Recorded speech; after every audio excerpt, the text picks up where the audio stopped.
And now for our feature presentation. He'll be fine on the mountain. And now for our feature presentation. He'll be fine on the mountain. And now for our feature presentation. JB and Darren on the JB and Goldwater Show. Line drive right field, base hit. South Carolina wins the College World Series. Watson, touchdown. Hunter Renfroe. He got him, and it's all over. Coastal Carolina rules the roost. They win the championship. And South Carolina has won the national championship. Senegal baseball team has done it again, but this time the Bulldogs beat one of the top teams in the country. They are giant killers. Get the ball to Bennett. He does.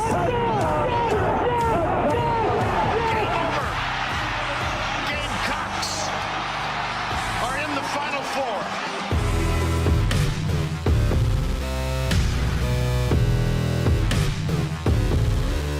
All right, greetings and a good afternoon and a welcome aboard the JB and Goldwater Show, live, loud, and online, and driven by our friends and yours at Stokes Volkswagen. Find them at stokesvw.com and find us on the all-new JB and Goldwater app and also at jbandgoldwatershow.com. It is the final day of the month of November. December starts tomorrow, and the weather ushering itself into the state of South Carolina today is very representative of that. Hopefully all of you are carrying your coats around as the afternoon. It will start to drop very quickly. To the right of your screen is Darren Goldwater. I am Jamie. We're here till 2 o'clock this afternoon, and we hope that you'll hang with us through that entire 2-hour time span. 843-321-8893 is our phone number. It's also our text line across all social media platforms at Sports Radio JB, at Darren Goldwater, and collectively at JB and Goldwater. Thanks to everybody who was able to pop in and see us on Friday as well over at Paddock and Whiskey on James Island, our first bourbon and whiskey social of the year. They actually did really well. Yeah, they did. He told me that what he was expecting and what he got were two different things, and in the positive way. So we appreciate that. Was able to hang around with Chris and them for a little while, and we had a great time. I know the food was really good, and the bourbon was even better. So that makes out for a pretty good time, if you know what I'm saying. On the program today, Wes Mitchell at 12:30. He will join our coaching search conversation for South Carolina.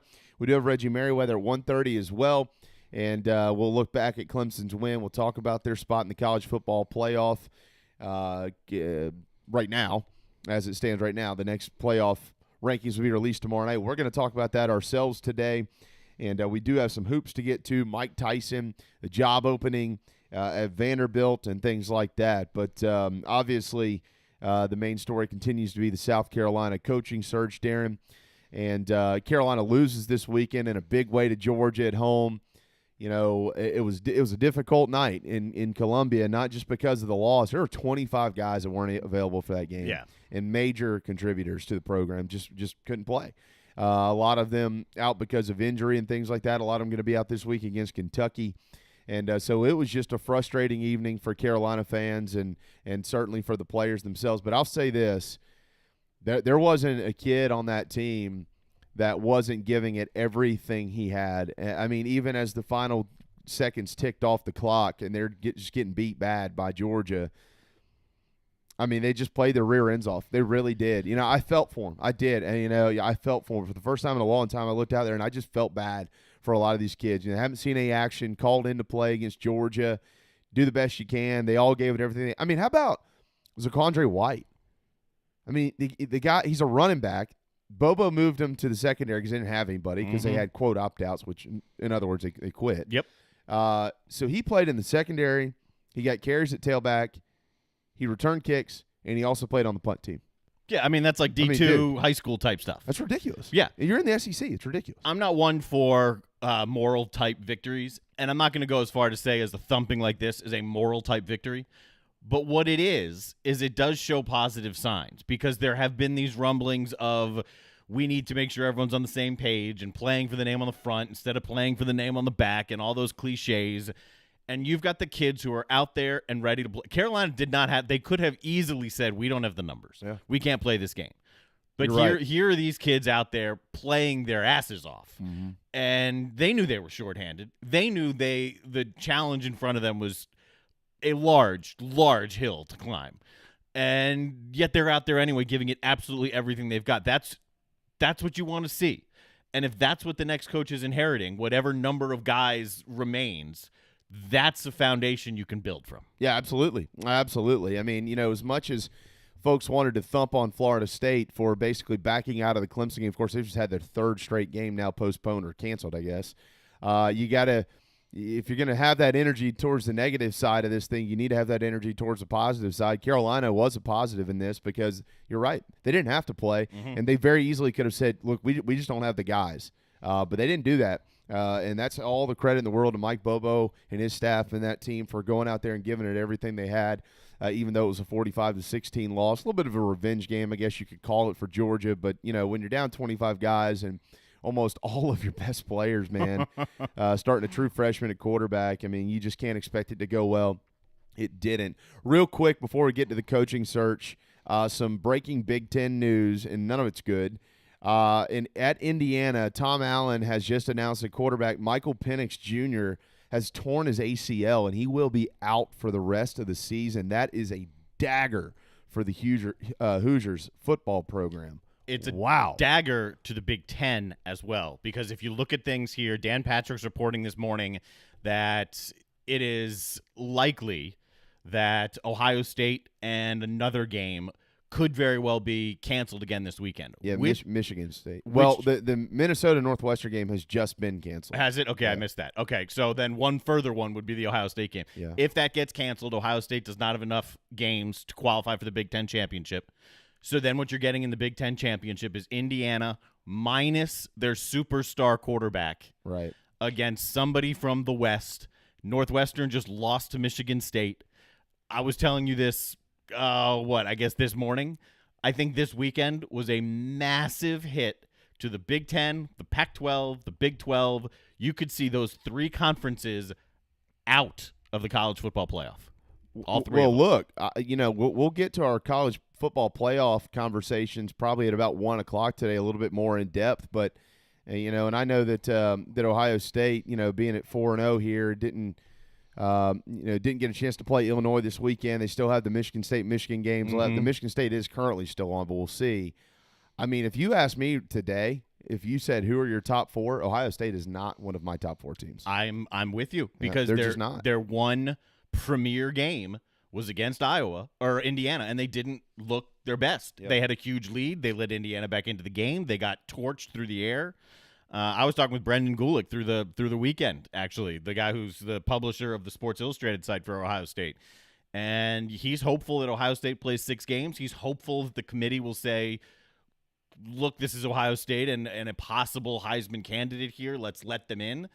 But my point to him was this is not a good weekend for any of those 3 conferences at all. No, not at all. And let's Ohio State's 4-0, and that combined record of the teams that they've beaten is 9-14, and that's only because Indiana's 5-1. Uh-huh. Without Indiana, it would be 4-13. Uh-huh. And so they just I don't have any doubt that they're a great football team, but right now the larger sample size rests in the laps of A&M and Florida, if you ask me. No doubt. And I think that both of those teams. I mean, look, if A&M and Ohio State played today, I'd pick Ohio State to win the game. If Florida and Ohio State played today, I'd pick Florida to win the game. I like Florida. I think Florida should be a top 4 team when the rankings are released tomorrow night. I don't know if they'll jump either one of the. If they are, they have to jump Ohio State and A&M, and that's probably not going to happen. I think if you were to ask me to pick the game right now, Florida or A&M against Ohio State, I would take the SEC against Ohio State both times. Both of them. And it's really because of the sample size I've seen from Ohio State. I haven't seen enough. I know that A&M and Florida have been through the fires already. I trust them more. Mm-hmm. Well, you remember A&M beat Florida earlier in the season. I'd like to see that rematch, but you won't see it because it'll be Bama in the SEC championship game. But we'll continue to update you. By the way, the Clemson Virginia Tech, just a little weather update here for everybody. Remember, Clemson's going to Blacksburg, Virginia this weekend. Mm-hmm. South Carolina's going to Lexington, Kentucky. All right, it's both going to be both places bitterly cold. Both, but more so in Blacksburg, have a pretty good chance of snow. Nice. So for the first time, I can't even remember how long. South Carolina and Clemson, or one or the other, could be playing in snow this weekend, the first week in December. I don't remember the last time I've seen either of them play in the snow. Well, Carolina almost did in 2014 against Tennessee. A snowstorm moved through South Carolina through Friday night and early into the morning, but that was a night kick the following day, so it had all really melted off. It wasn't there. And it was really windy really windy that afternoon. Clemson, I can't remember at all. I mean, if you're a Clemson fan, maybe chime in on Twitter or something at JB and Goldwater at Sports Radio JB. The last time I can remember Clemson playing in a place that cold this time of year where you could get snow. I mean, I know the upstate can always get snow, but I want to go as far back as the Humanitarian Bowl, like in 05 or something. I mean, nothing's clicking, but I might be missing one or two, so I'm not sure. It's been a long weekend where we stuffed our faces with everything inside. So. All right, now to the coaching search. Not a ton of an update. Do have some stuff that I'll probably put out later on as well as I continue to get information on the information that I have. I'll probably put it out a little bit later on if you're a season ticket holder. Download the JB and Goldwater app and go to the season ticket suite, and you can purchase a season ticket for $5. That's for some of our exclusive viewers and listeners. But from and Wes Mitchell's coming up here in about 15 or so minutes, and he'll update us more on what him and the folks at Gamecock Central are continuing to hear. But Shane Beamer appears to be in a pretty good spot, and I know that this weekend there was some information that was released from media outlets in this state. One in particular, I would personally pump the brakes on that based on the information that I have been told. But Shane Beamer appears to be in a pretty good spot. I would not count out anybody, though, still. I still wouldn't count out anybody. Let's remember something. I did have somebody send me a message earlier and said, if you know it's Beamer, why aren't they just going to hire Beamer? Or not me specifically, but let's say Ray Tanner and the staff in Columbia. If they know it's Beamer, then what are they waiting on? Is he just a fallback option? Well, no, not necessarily. Coach Tanner's been prepared for this moment. He's a very well-prepared athletics director, whether some people out there want to believe that or not. Mm-hmm. He has been prepared for if there's ever to be a change, who's going to be on that short list. And certainly there have been names that have been added to that list that have lengthened it a little bit. And so right now, based on the information, even though some are saying, look, there probably isn't a leader, I have reason to believe there is a leader, and that leader at this point in time is Shane Beamer. But my answer to that question, I appreciate the question. It's a good question. If you feel like he's your leader, that doesn't mean that you stop interviewing candidates, because it can either confirm that, or it could also maybe displace that in lieu of another candidate. Well, you know what? I thought he was my leader, but boy, this guy's really impressive. So in being thorough like they're doing and continuing with the interview process, which from what I understand they'll probably do for at least a couple more days here, at least, this will only help or hurt Shane Beamer's case, or for that matter, everybody's case. But if you believe that Beamer is the leader, which I happen to believe that, then this will either help or hurt him. But either way, more information is good information in a coaching search like this. So, but I wouldn't count out anybody. I know that I was on the phone a little while ago and someone said, do you think the Hugh Freeze deal is dead? I would say it's unlikely, but I wouldn't say it's dead. Why? I had a question over the weekend. Why haven't we heard anything about Billy Napier? Billy Napier had COVID. All right, let's give this some time to breathe with him. I wouldn't eliminate his candidacy at all. It might not be at the top right now for whatever reason that may be, but I wouldn't eliminate him. We've seen the name Matt Campbell. If you look at some other outlets out there, that name is floated around. He is, of course, the head coach at Iowa State, and right now he might be the best candidate in the country. And you got to remember, Matt Campbell last year, I think it was last year, was the runner-up to be the next head coach of the Green Bay Packers. All right, so this guy's a hot name. Is he a candidate? Is there more to that story? Could be. Neil Brown, a guy that you probably want to keep an eye on at West Virginia. There's some information floating around about him. I don't want to plagiarize other people's work, at all, and I'm not going to do that. We're going to have these people on our program throughout the week, so we'll let them tell you what they know. But there's reason to believe that Neil Brown certainly is a name that should be probably in the mix here. And there's some other names out there, as we know, like Clausen and like Jamie Chadwell and things like that. I have reason to believe that maybe those guys aren't towards the top of this list. Jeff Monken, of course. But I wouldn't cross necessarily anybody off the list. And now you've got the Vanderbilt opening. And so the question is timing, right? We've been talking about timing, Darren, for the last couple of weeks. Oh, yeah, we have. Timing's huge. We talked to Mike Morgan about this on Friday. The timing of this opening for Carolina versus the timing of 5 years ago versus the timing of 15 years ago, or a little bit more than that now with Steve Spurrier and things of that nature. All these searches are different. You knew you were going to hire Lou Holtz. You knew you were going to hire Steve Spurrier. And then a few years ago, really Kirby Smart was the guy until Georgia decided to open up their job, and the timing of that worked out perfectly for Kirby because he just shifted right over to essentially his dream job in Athens. Yep. And then South Carolina ended up signing Coach Muschamp and what they thought was the best fit of the candidates that were available for that job. And so now Carolina has been kind of the leader out there and being able to kind of get in front of this and get interviews with candidates, get Coach Tanner in face-to-face or on Zoom calls or whatever it is with potential candidates. But you don't have a lot. You're not really competing with other jobs right now. You could be next year, and you could be here in the next week or two as well. We'll see what happens, places like Texas and things like that. But Vanderbilt is open. So how much competition is Vanderbilt to South Carolina for their top candidates? I'm not going to say none, but it's not much. It's just not much. It's there. It's an SEC job. But, Darren, I have real reason to believe it's not much. I think the idea of Jamie Chadwell to Vanderbilt is an intriguing idea. Can you expand on that? Why do you think that, though? Because where he has come from and his ability to win, we've talked a lot about winning with less, and there's more for Chadwell in my eyes. This is me personally. There's more for him to prove before he takes a job in the upper half of the SEC, and that's why I'd put the Carolina job right around that midway line. They're not Vanderbilt, and then they're certainly above Vanderbilt. So in my eyes, Jamie Chadwell has done a superb job this year in the Sun Belt. He will be a National Coach of the Year candidate. Sure, yeah. But that's his 1 year there, and he did well at Charleston Southern. He did well in the D2 ranks.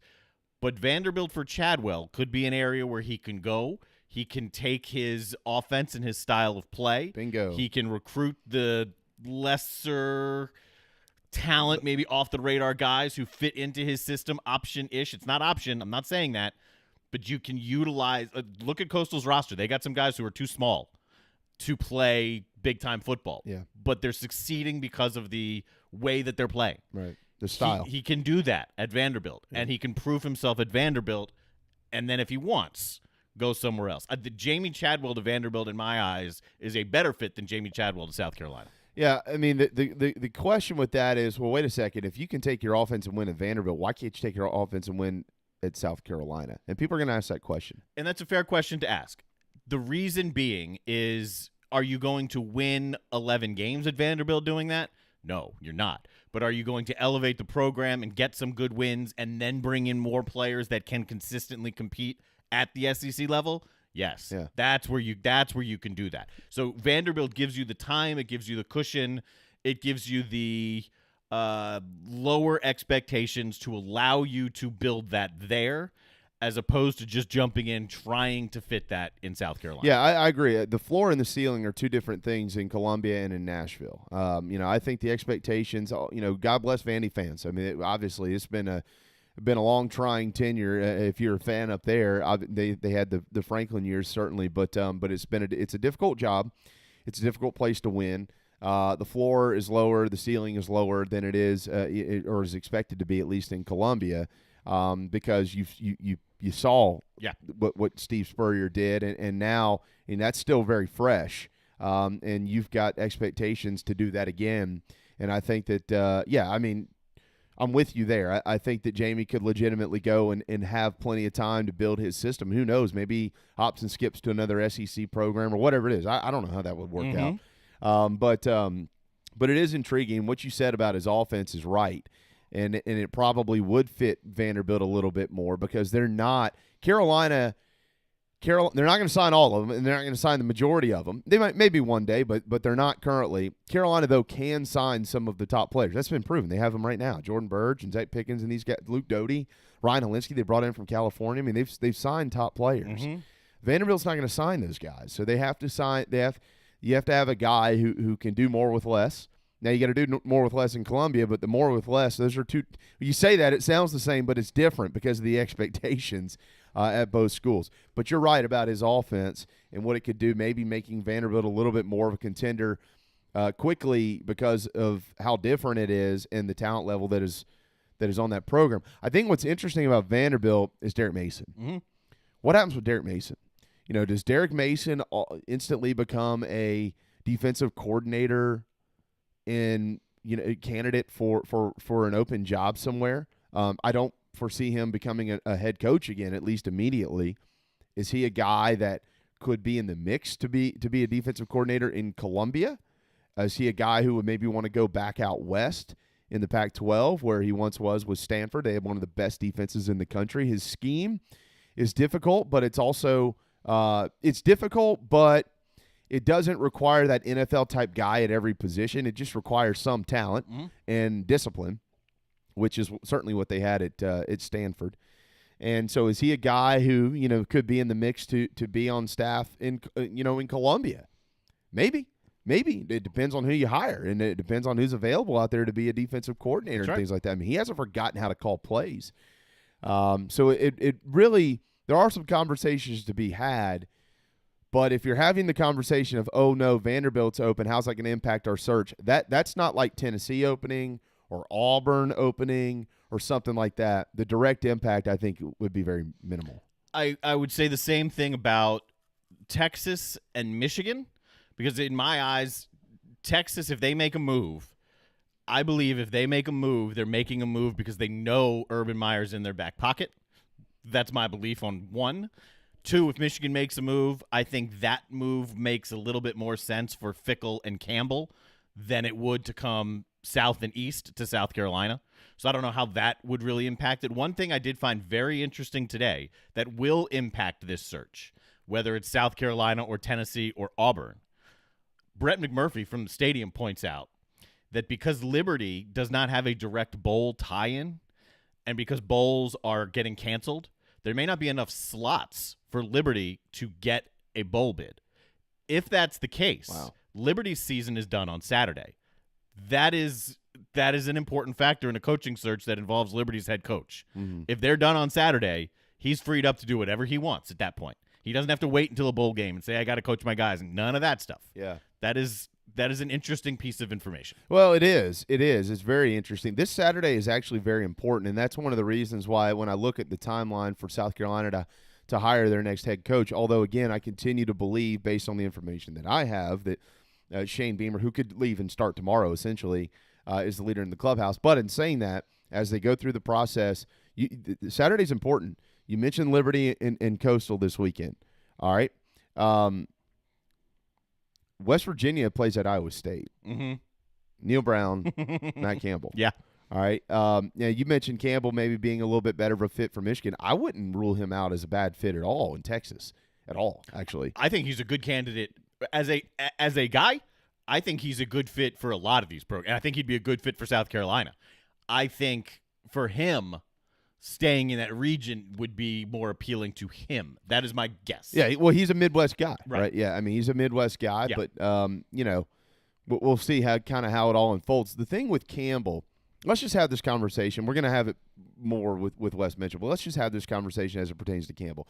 And let me remind people, as Mike Morgan said on Friday, as JC said last Wednesday, we were off on Thursday, as Wes said last Monday, Gene said, all these people that we have on our show, they all continue to use the same term when it comes to this coaching search in Columbia, and all of them for that matter. Mm-hmm. It's a crapshoot. It really is a crapshoot. You can come up with a bunch of different scenarios as to how something should work out, might work out, will work out, the coulda, woulda, shouldas of the world, all that type of stuff. But let's play the game here. Let's say Iowa State, whom, by the way, J.C. Sherbert picked to win the Big 12 this year. He did. And look at them, 7-1. Probably the second worst job in that league, I would think, behind Kansas at this point in time. I mean, honestly, he might have elevated the job, but when he took it, it wasn't. Right. It was clearly the second worst job behind Kansas. Yes. Or ahead of Kansas, I should say, in the Big 12. Let's say Matt Campbell has real interest in South Carolina. Let's just say that. Okay. Forget the financials, guys. Let me just go ahead and tell you, if Carolina's making a pitch for somebody, they think they can afford him. All right. Period. The end. Let's just say he's got real interest in South Carolina. And let's say that happened. Let's have the fairy tale land. Maybe it's not a fairy tale land, but let's just have this far out there type conversation. You go out and get the hottest candidate in the country, Matt Campbell, to come coach your program in Columbia. You better be prepared to pony up and defend him every year, because it's coming. It's going to happen. When these big schools make changes, his name is going to come up based on what he's already done and more than likely what he would probably do in Columbia instantly. Even if the record doesn't reflect that, they'll be better. And you better be prepared to extend contracts, pay more money, and have to pick up the phone every year and basically ask Matt Campbell, do you want to take this call or not? And that's not just from the college guys. There's a reason why he was the second candidate or he was the second guy to land the Packers job. Yeah. I mean, he was right there, and he just didn't get it. So do you want to go through that every year? Is that worth it? I don't know. He could end up being hired in Columbia. Again, we don't know this. We're playing hypotheticals right now. Fall in love with him, want to be here for the rest of his life and retire. It could happen. I don't know. Is it less likely to happen versus more likely with some other candidates? Yeah. As it appears right now, absolutely. He just made a run at the NFL. The fact that he just made a run and not just a casual let's throw my name in the hat type run, but a real he was in the mix. Run. Yeah. Right. Yeah. That tells you that Matt Campbell believes that one day he would like a shot at the NFL. Right? That's not a leap to make, because he in his heart believed that less than 12 months ago. Right. So it's always a crapshoot, and it is. And maybe he falls in love with it wherever he goes and puts that dream of the NFL aside. But you hit the nail on the head right there. And it's not just with Campbell. Really, any of these guys, if you bring them in and they start winning quickly and they're getting national love, then there will be other suitors that come calling. Penn State just went through this. Every single year for the last 4 or 5 years, James Franklin's name comes up. Yeah. James Franklin buyout goes up. His contract goes up. Okay? We are where we are at this point.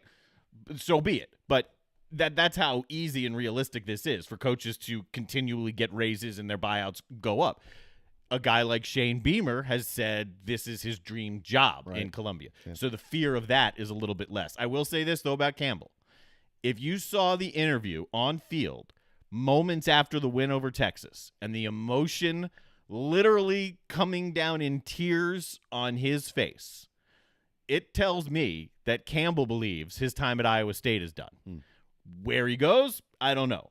But just reading body language, my sense is that Campbell believes he will be somewhere else next year. Well, very good point there. Very good point. Again, West Virginia and Iowa State play at 3:30 Saturday afternoon on ESPN. We'll see where we are as it pertains to the Gamecocks coaching search. But if it's not over by then, I want to watch that football game here in just a few days. All right, it is time for a timeout. When we return, Wes Mitchell, he's going to give us his take and the latest update from Gamecock Central on South Carolina's coaching search. We'll also look back and look ahead with the football team. They got the game in Kentucky this weekend, really hoping to finish the year on a high note if they can and get into the offseason. Although at 3-7, it'd be a win in that final game and not another loss, which would be 6 and 7 years against the Kentucky Wildcats. Hard to fathom that at all. As we go to break, remember holidayfestivaloflights.com. They're up and running if you're in the Low Country over on James Island. holidayfestivaloflights.com.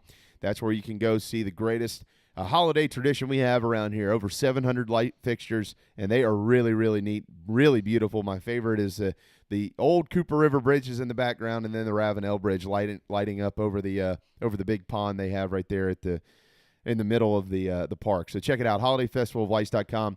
They are COVID safe and things like that. You're going to have to reserve a spot if you want to see Santa Claus, but holidayfestivaloflights.com. All right, Wes Mitchell up next right here on the JB and Goldwater Show, protected by McFadden Pest Control. Is your old car really scary? Does it look dreadful or smell awful? Don't be frightened. There's never been a better time to trade in your spooky old car. Stokes Volkswagen just received a new shipment of the VW Atlas and VW Crossport. But Here's what makes that even sweeter. Every new Atlas and Crossport is $3,000 off MSRP. Plus, every 2020 Volkswagen is available with 0% financing. That's right, you get both the huge discount and 0% financing. So if you want to play trick or treat at other dealerships, that's okay. Come see us at Stokes Volkswagen on Ashley Phosphate or visit stokesvw.com. Peace and love at Stokes VW. Plus tax tag includes $399.50 closing fee. Offer subject to lender approval. Expires month end. Merry Christmas! Keith Gunther here with McFadden Pest Control, wishing you all a happy holiday season. The only outdoors we want coming inside your home this time of year is the Christmas tree. McFadden Pest Control wants to make sure your family has a safe and enjoyable holiday season. And the best way we know how to do that is to make sure your homes are pest-free. We've been protecting the Low Country for over 40 years. Families trust us. We hope you will too. We're wishing you and your family a Merry Christmas from the entire McFadden Pest Control family. McFaddenPestControl.com. Family Bingo Night is back. All 3 Dog and Duck locations. Every Monday from 6 to 8 is the perfect time to bring the kids, have dinner, and play bingo.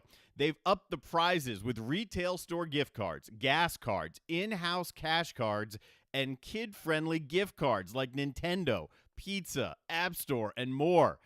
Thanks for supporting local businesses like the Dog and Duck in Bell Hall, Park West, and on Clements Ferry Road. Ladies and gentlemen, here it is. Even the other stations are tuned in too. JB and Darren on the JB and Goldwater Show.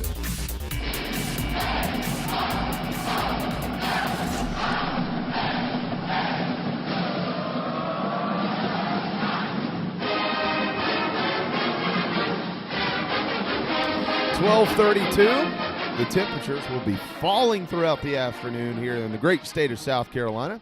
Hopefully you're bundled up for the next couple of days. Welcome back to JB and Goldwater Show, driven by Stokes Volkswagen, stokesvw.com. Darren to the right of your screen. I'm Jamie. We're here till 2 o'clock this afternoon. Do have Reggie Merriweather later on in the program to talk about the Tigers, but now to Columbia we go. Wes Mitchell with Gamecock Central.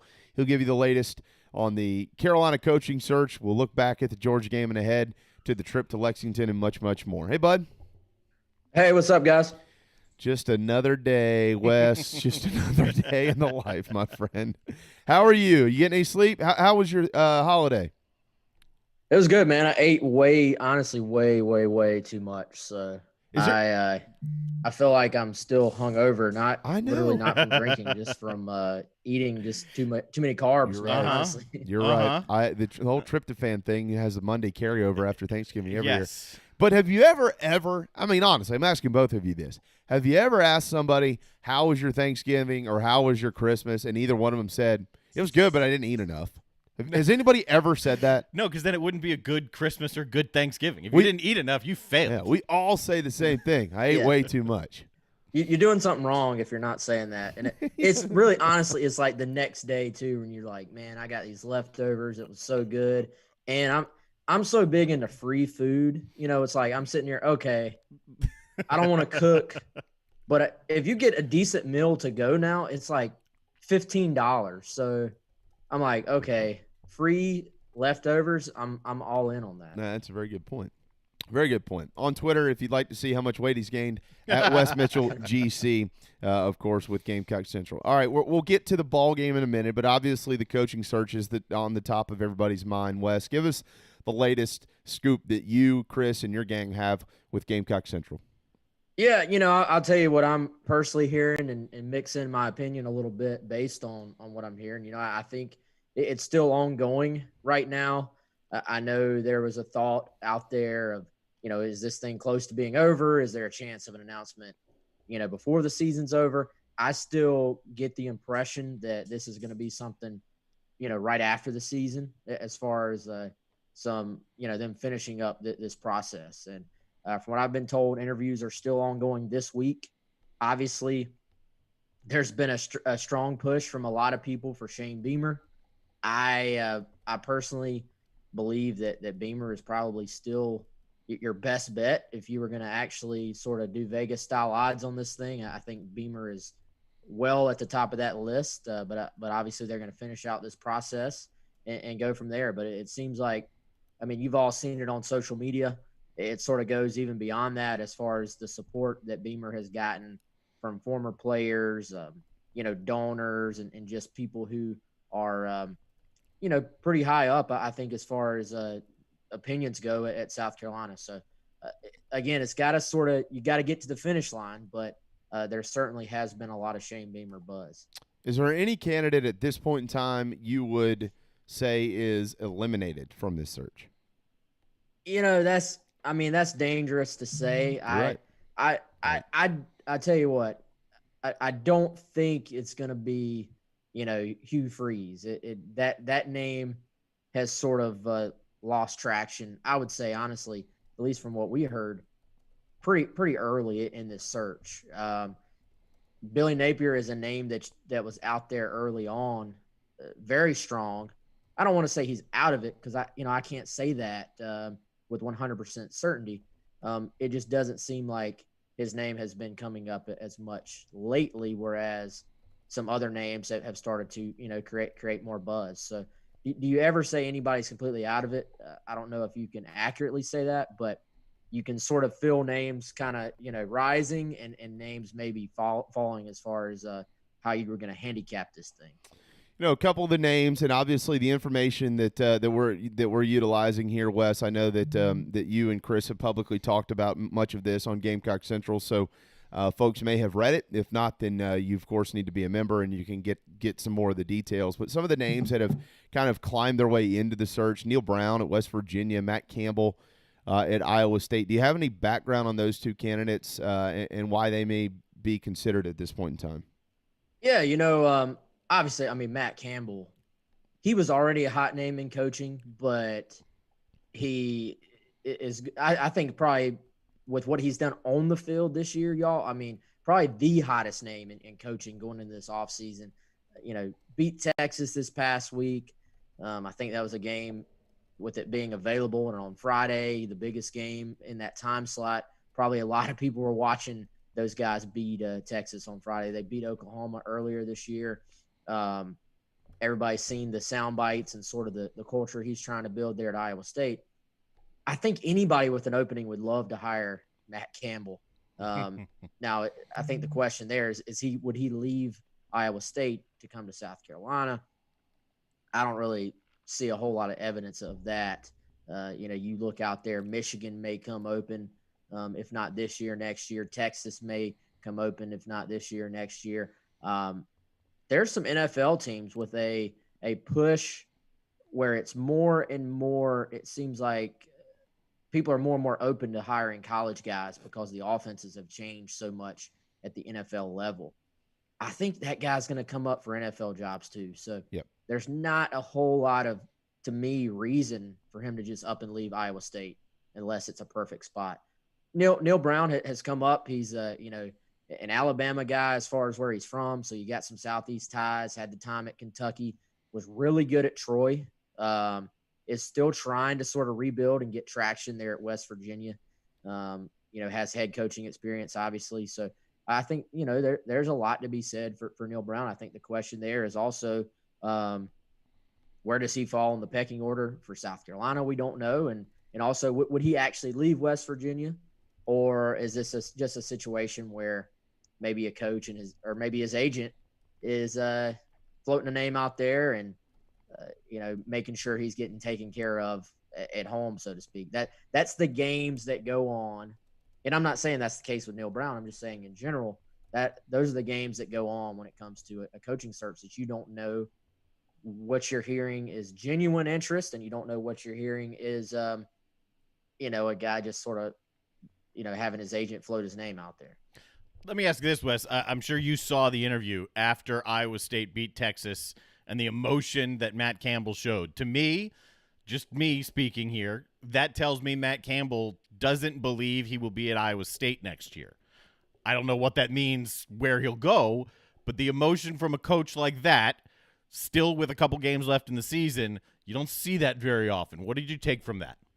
Yeah, I didn't read into it quite that far. I just think this is a guy who has put his heart and soul into that job, and you're seeing it pay off with them. I saw the odds. Them winning that game, it was like it was 99% that they were going to go to, the Big 12 championship. And to do that at Iowa State, to do that by going through Oklahoma and going through Texas with a group of kids that you have to look back and say they went with Iowa State probably when it wasn't quite cool to do so. So I know a lot of people have sort of read into it that I just took it as a guy who really cares about his kids and cares about where things are, and was probably very emotional about the fact they have reached this huge milestone within that program. Now, does that mean I think he's definitely staying? No. I mean, if the right job opens up, I mean, coaches generally are going to listen, if Michigan or Texas or the Detroit Lions, those guys are open now. If those jobs are open, you owe it to your family, to listen at least. Yeah. But, we'll see there. But certainly Matt Campbell has gone from a hot name. He was already a pretty hot name to being potentially the hot name. It kind of reminds me of actually Tom Herman during the last search, where he was like a hot name. And then as it went on, he became a huge name nationally. On Twitter at Wes Mitchell GC. The interesting thing about that, though, is at least in my opinion, the projectability of Matt Campbell's future versus Tom Herman's future, I think, are a little bit different. I mean, you mentioned the NFL, Matt Campbell. He was in the mix he almost landed the Green Bay Packers job last year. I mean, this guy's got it going on. And I mentioned to Darren just a little bit ago, Wes, that when prior to taking the job at Iowa State, it may not be necessarily viewed like that anymore just because they're winning now. But you could make the real argument, I don't even know that it was an argument, that Iowa State was the second worst job in the Big 12, just ahead of Kansas. And here they are ahead of Oklahoma, ahead of Oklahoma State, ahead of Texas, ahead of West Virginia and TCU and Baylor and all these other teams that have much more history, and they're more than likely going to win the Big 12 this year. The job he's done, forget looking at his record at Iowa State, even though it's been a winning record every year. He hasn't had the 10-win season. Forget about all that. Iowa State is a very difficult job. So you asked the question, just because he's on the radar, I feel like we should be thorough in our comments here. A guy who could do that at Iowa State, what could he do at South Carolina? Yeah, I mean, I think anybody in the country that has an opening would love to have Matt Campbell, I think. Mm-hmm. And it's been nothing short of amazing. Here's the thing.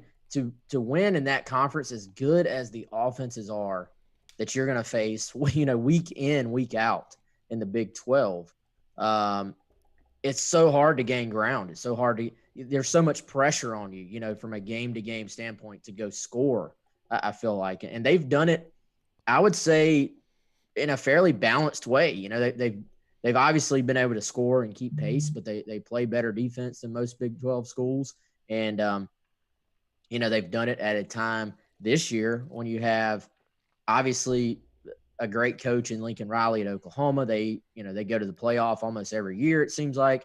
And obviously Texas got their guy in Tom Herman. So it's not like those programs are just down and you're backing into, a championship berth. It's that they built it the right way. It wasn't a quick fix by any means, but they built a foundation, and now they are being rewarded for that. Yeah, no doubt. And by the way, Iowa State might be the only team, or maybe one of 2, 3 maybe, that actually plays defense in that league.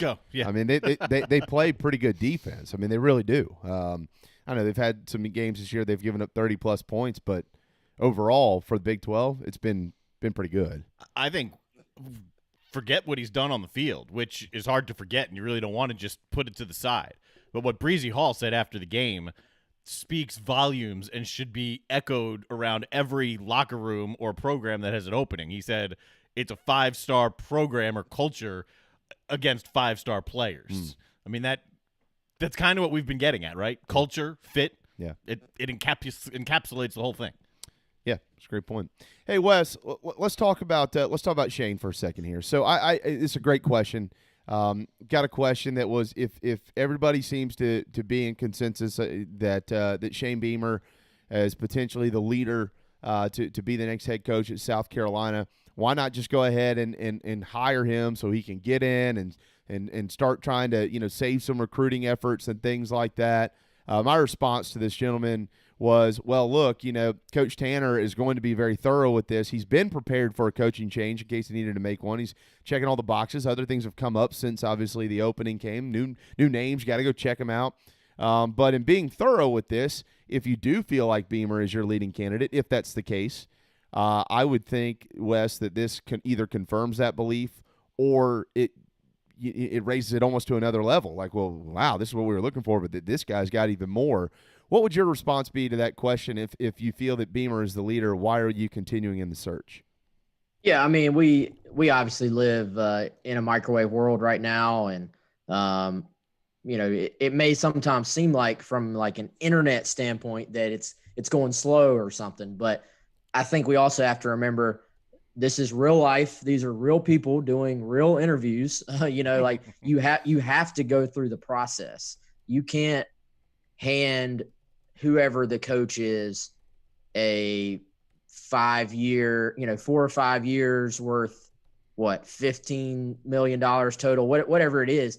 You can't hand someone that salary without going through your due diligence and making sure everybody's on the same page and making sure that the plan is what you think it is. I mean, I do, I do believe that Beamer has officially interviewed. I think that was late last week. So when you're sort of, I mean, that was not that. This is Monday. It's like you're trying to move at a quick pace, no doubt, but you can't just rush this. This is not picking what you're going to have for dinner.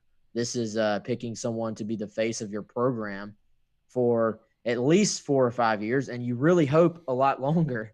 So I think we have to have a little bit of patience now.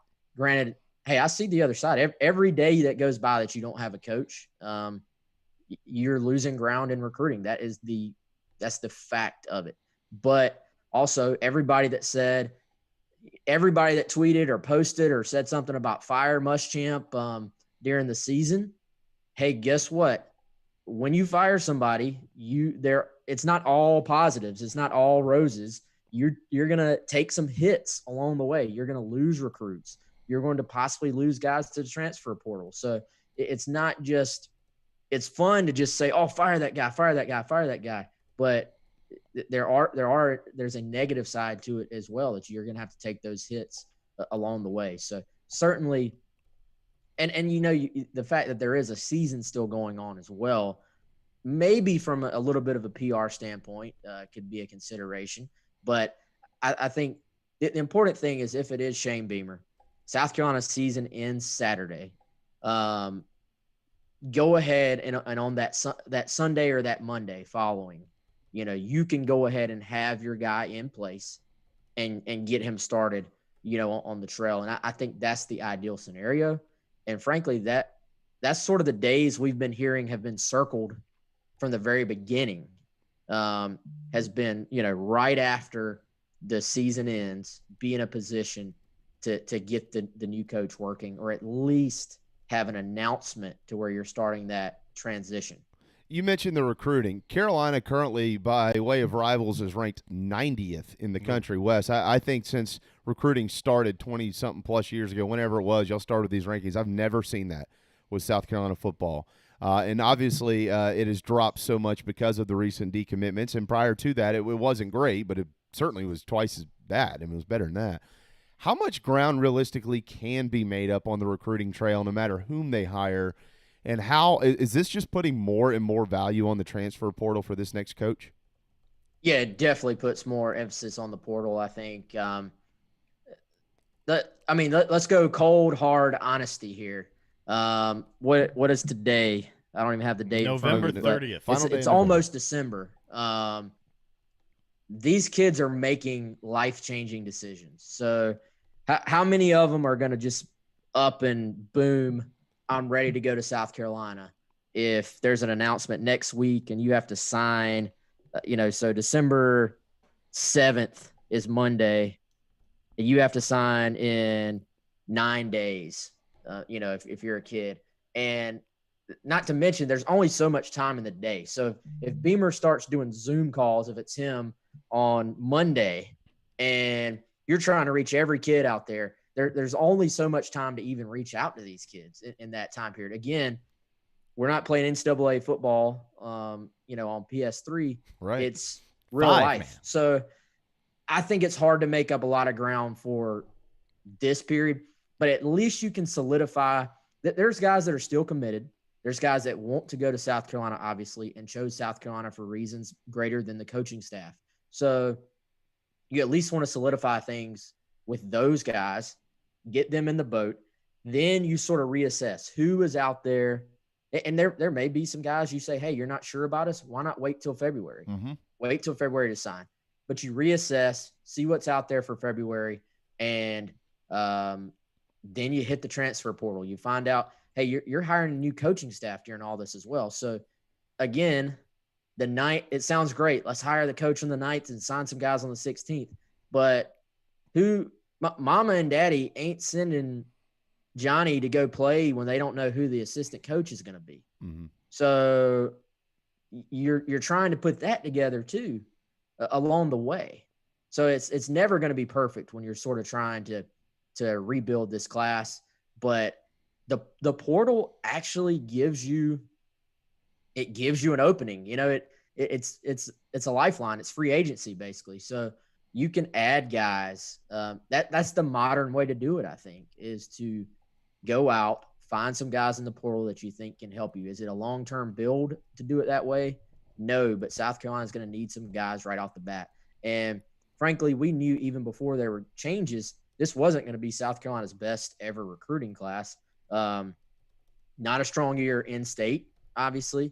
They missed on a couple of guys in state that they did want, and add in the fact that you're coming off of a 4-win season last year. So if you ever were going to sort of just have a class get blown up, this actually may have been the year to do it.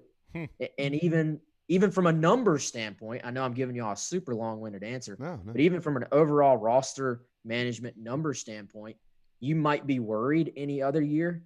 But the fact that last year or this year doesn't count as far as eligibility, your 85, your numbers for your roster are probably not in as bad of a shape as they would have been otherwise, where you may have honestly felt like you had to take some guys just to take guys. You had to take bodies.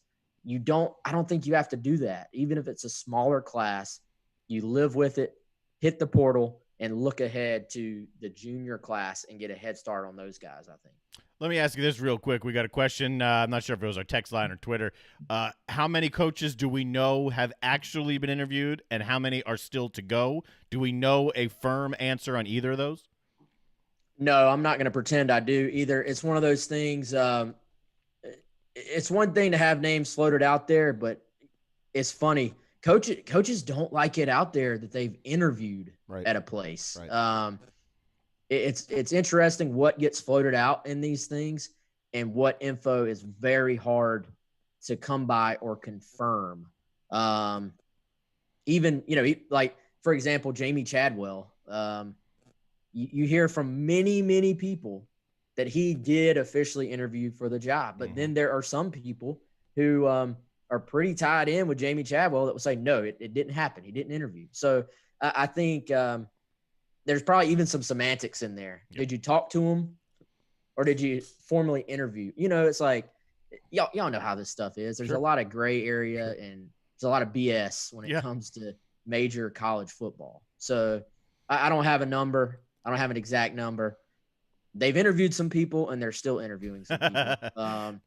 That's really all I would even feel comfortable saying as far as just being accurate. I think it looks bad for a current, especially if you're a head coach. You don't want it floating around. Y'all saw how fast Scott was like, nah, not me, y'all. No. When it just because the words interviewed or is going to interview got put out there, if you look back, Satterfield's name has been connected to this job from the very beginning. But the second the word interview got injected, or interjected within the conversation, Satterfield's like, nope, not me, wasn't me. Well, I mean, shoot, you can go back 5 years, and that there was false stories out there that Rich Rodriguez had been offered the job at South Carolina. That wasn't true. So you just don't ever know, and we'll never know all the information that goes on behind the scenes. So we'll leave it. We'll leave the coaching search there with Wes. I mean, I'm in agreement with him though. It seemingly continues to trend in the direction of Shane Beamer. Wes, I do think by the end of this week, based on what I know, and I think you've probably heard very similar, by the end of this week, we very well could have a new coach in place at Carolina. Yeah, we'll see. I still think beginning. I guess it depends on what do you count Sunday as. I think Sunday, yes. Monday. Yes, I'm sorry.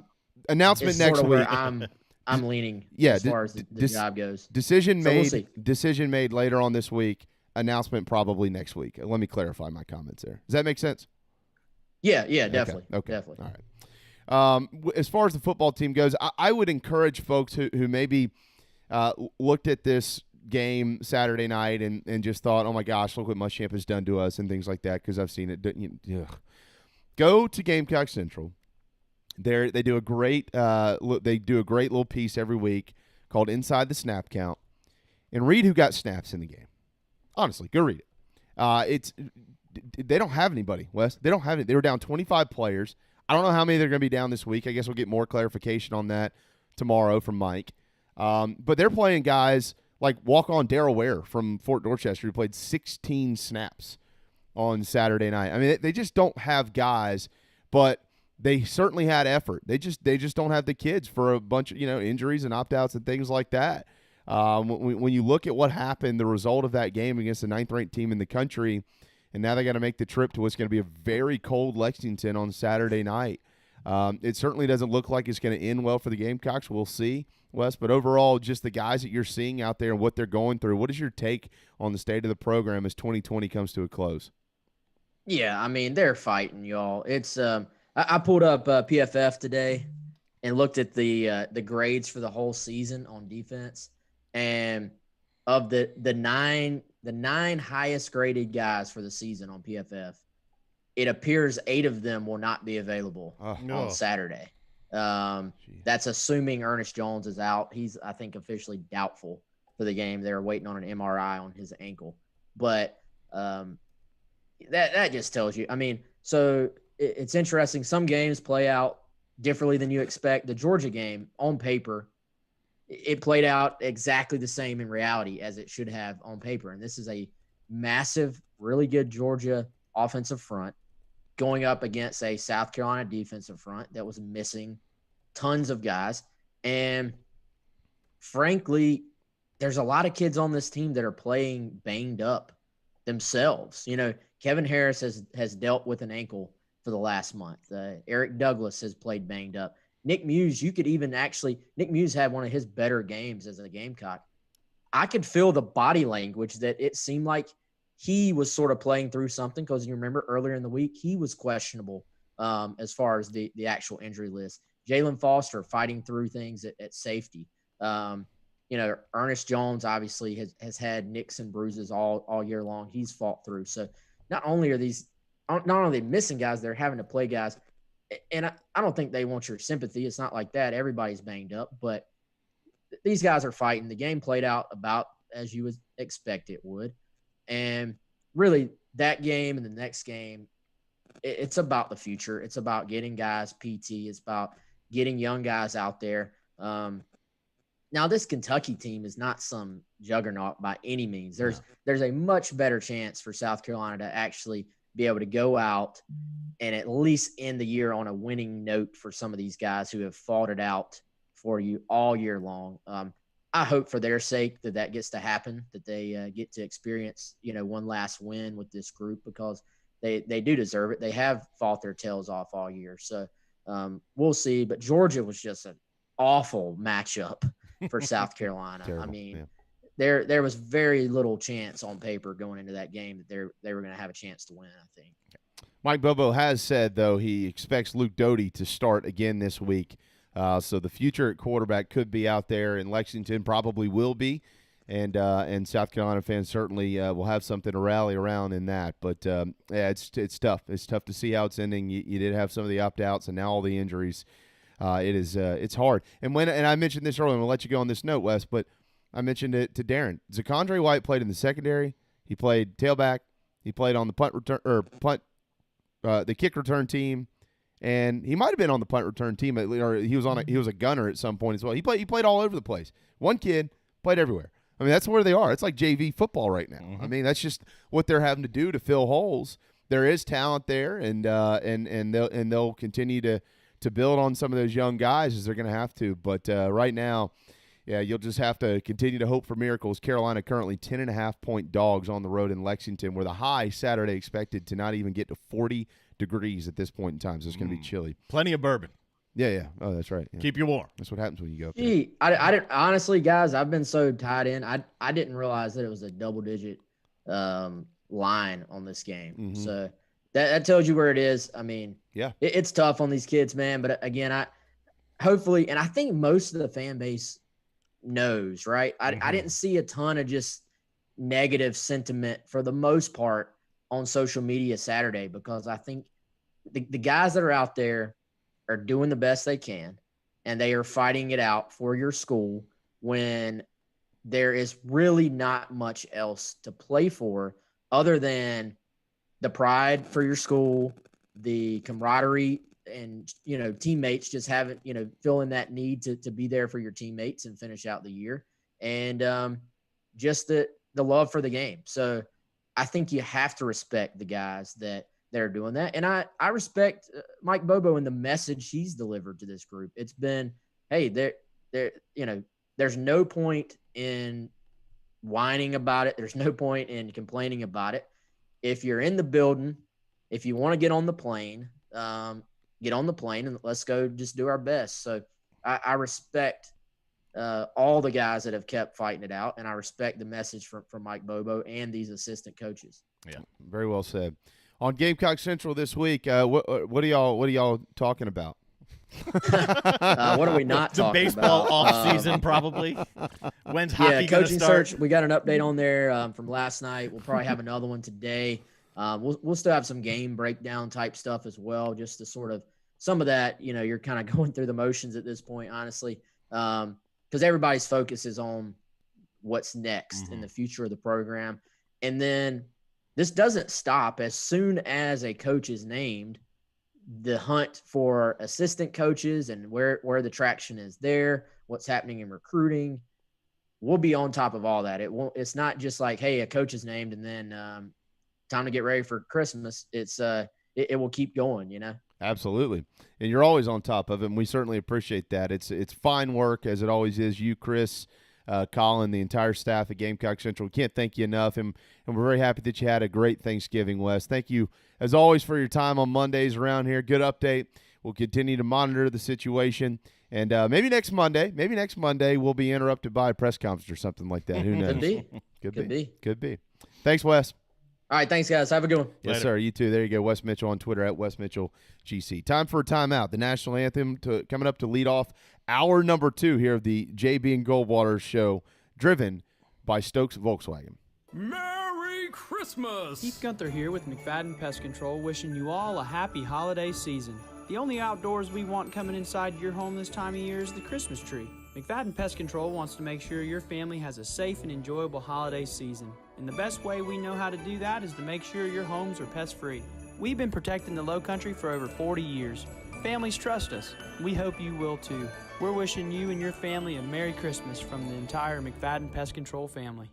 McFaddenPestControl.com. At Patriots Point Naval and Maritime Museum, families walk in the footsteps of our nation's heroes, the brave ones who risked their lives to defend our way of life. Home to the aircraft carrier USS Yorktown, USS Laffey, and the USS Clamagore, there's more than 1 million square feet of exhibit space to roam. White Glove certified, we have several new health safety measures in place to enhance the visitor experience. Come for the day and leave feeling inspired. One of the most impressive museums in the country, located right here in Mount Pleasant. Visit patriotspoint.org for more. We'll see you soon.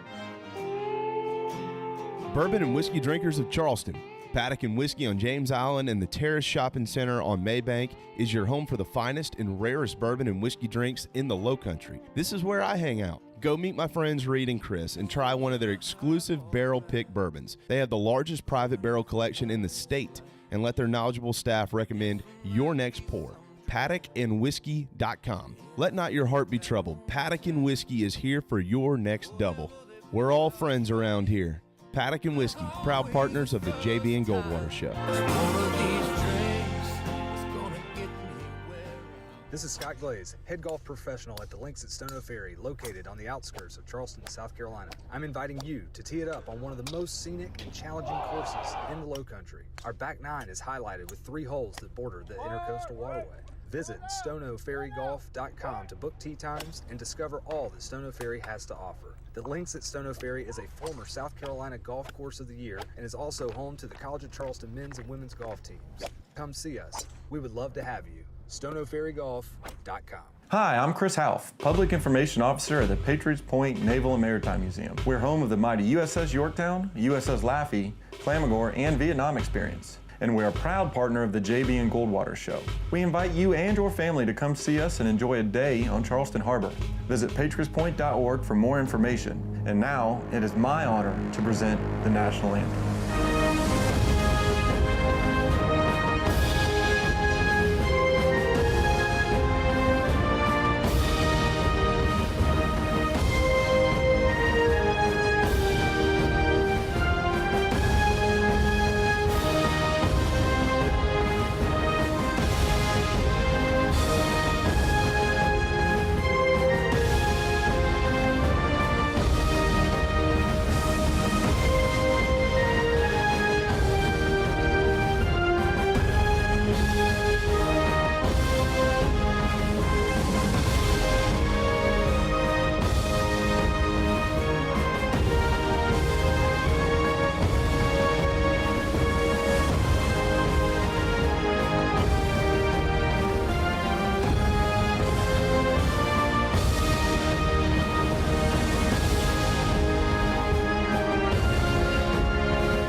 Live, loud, and online.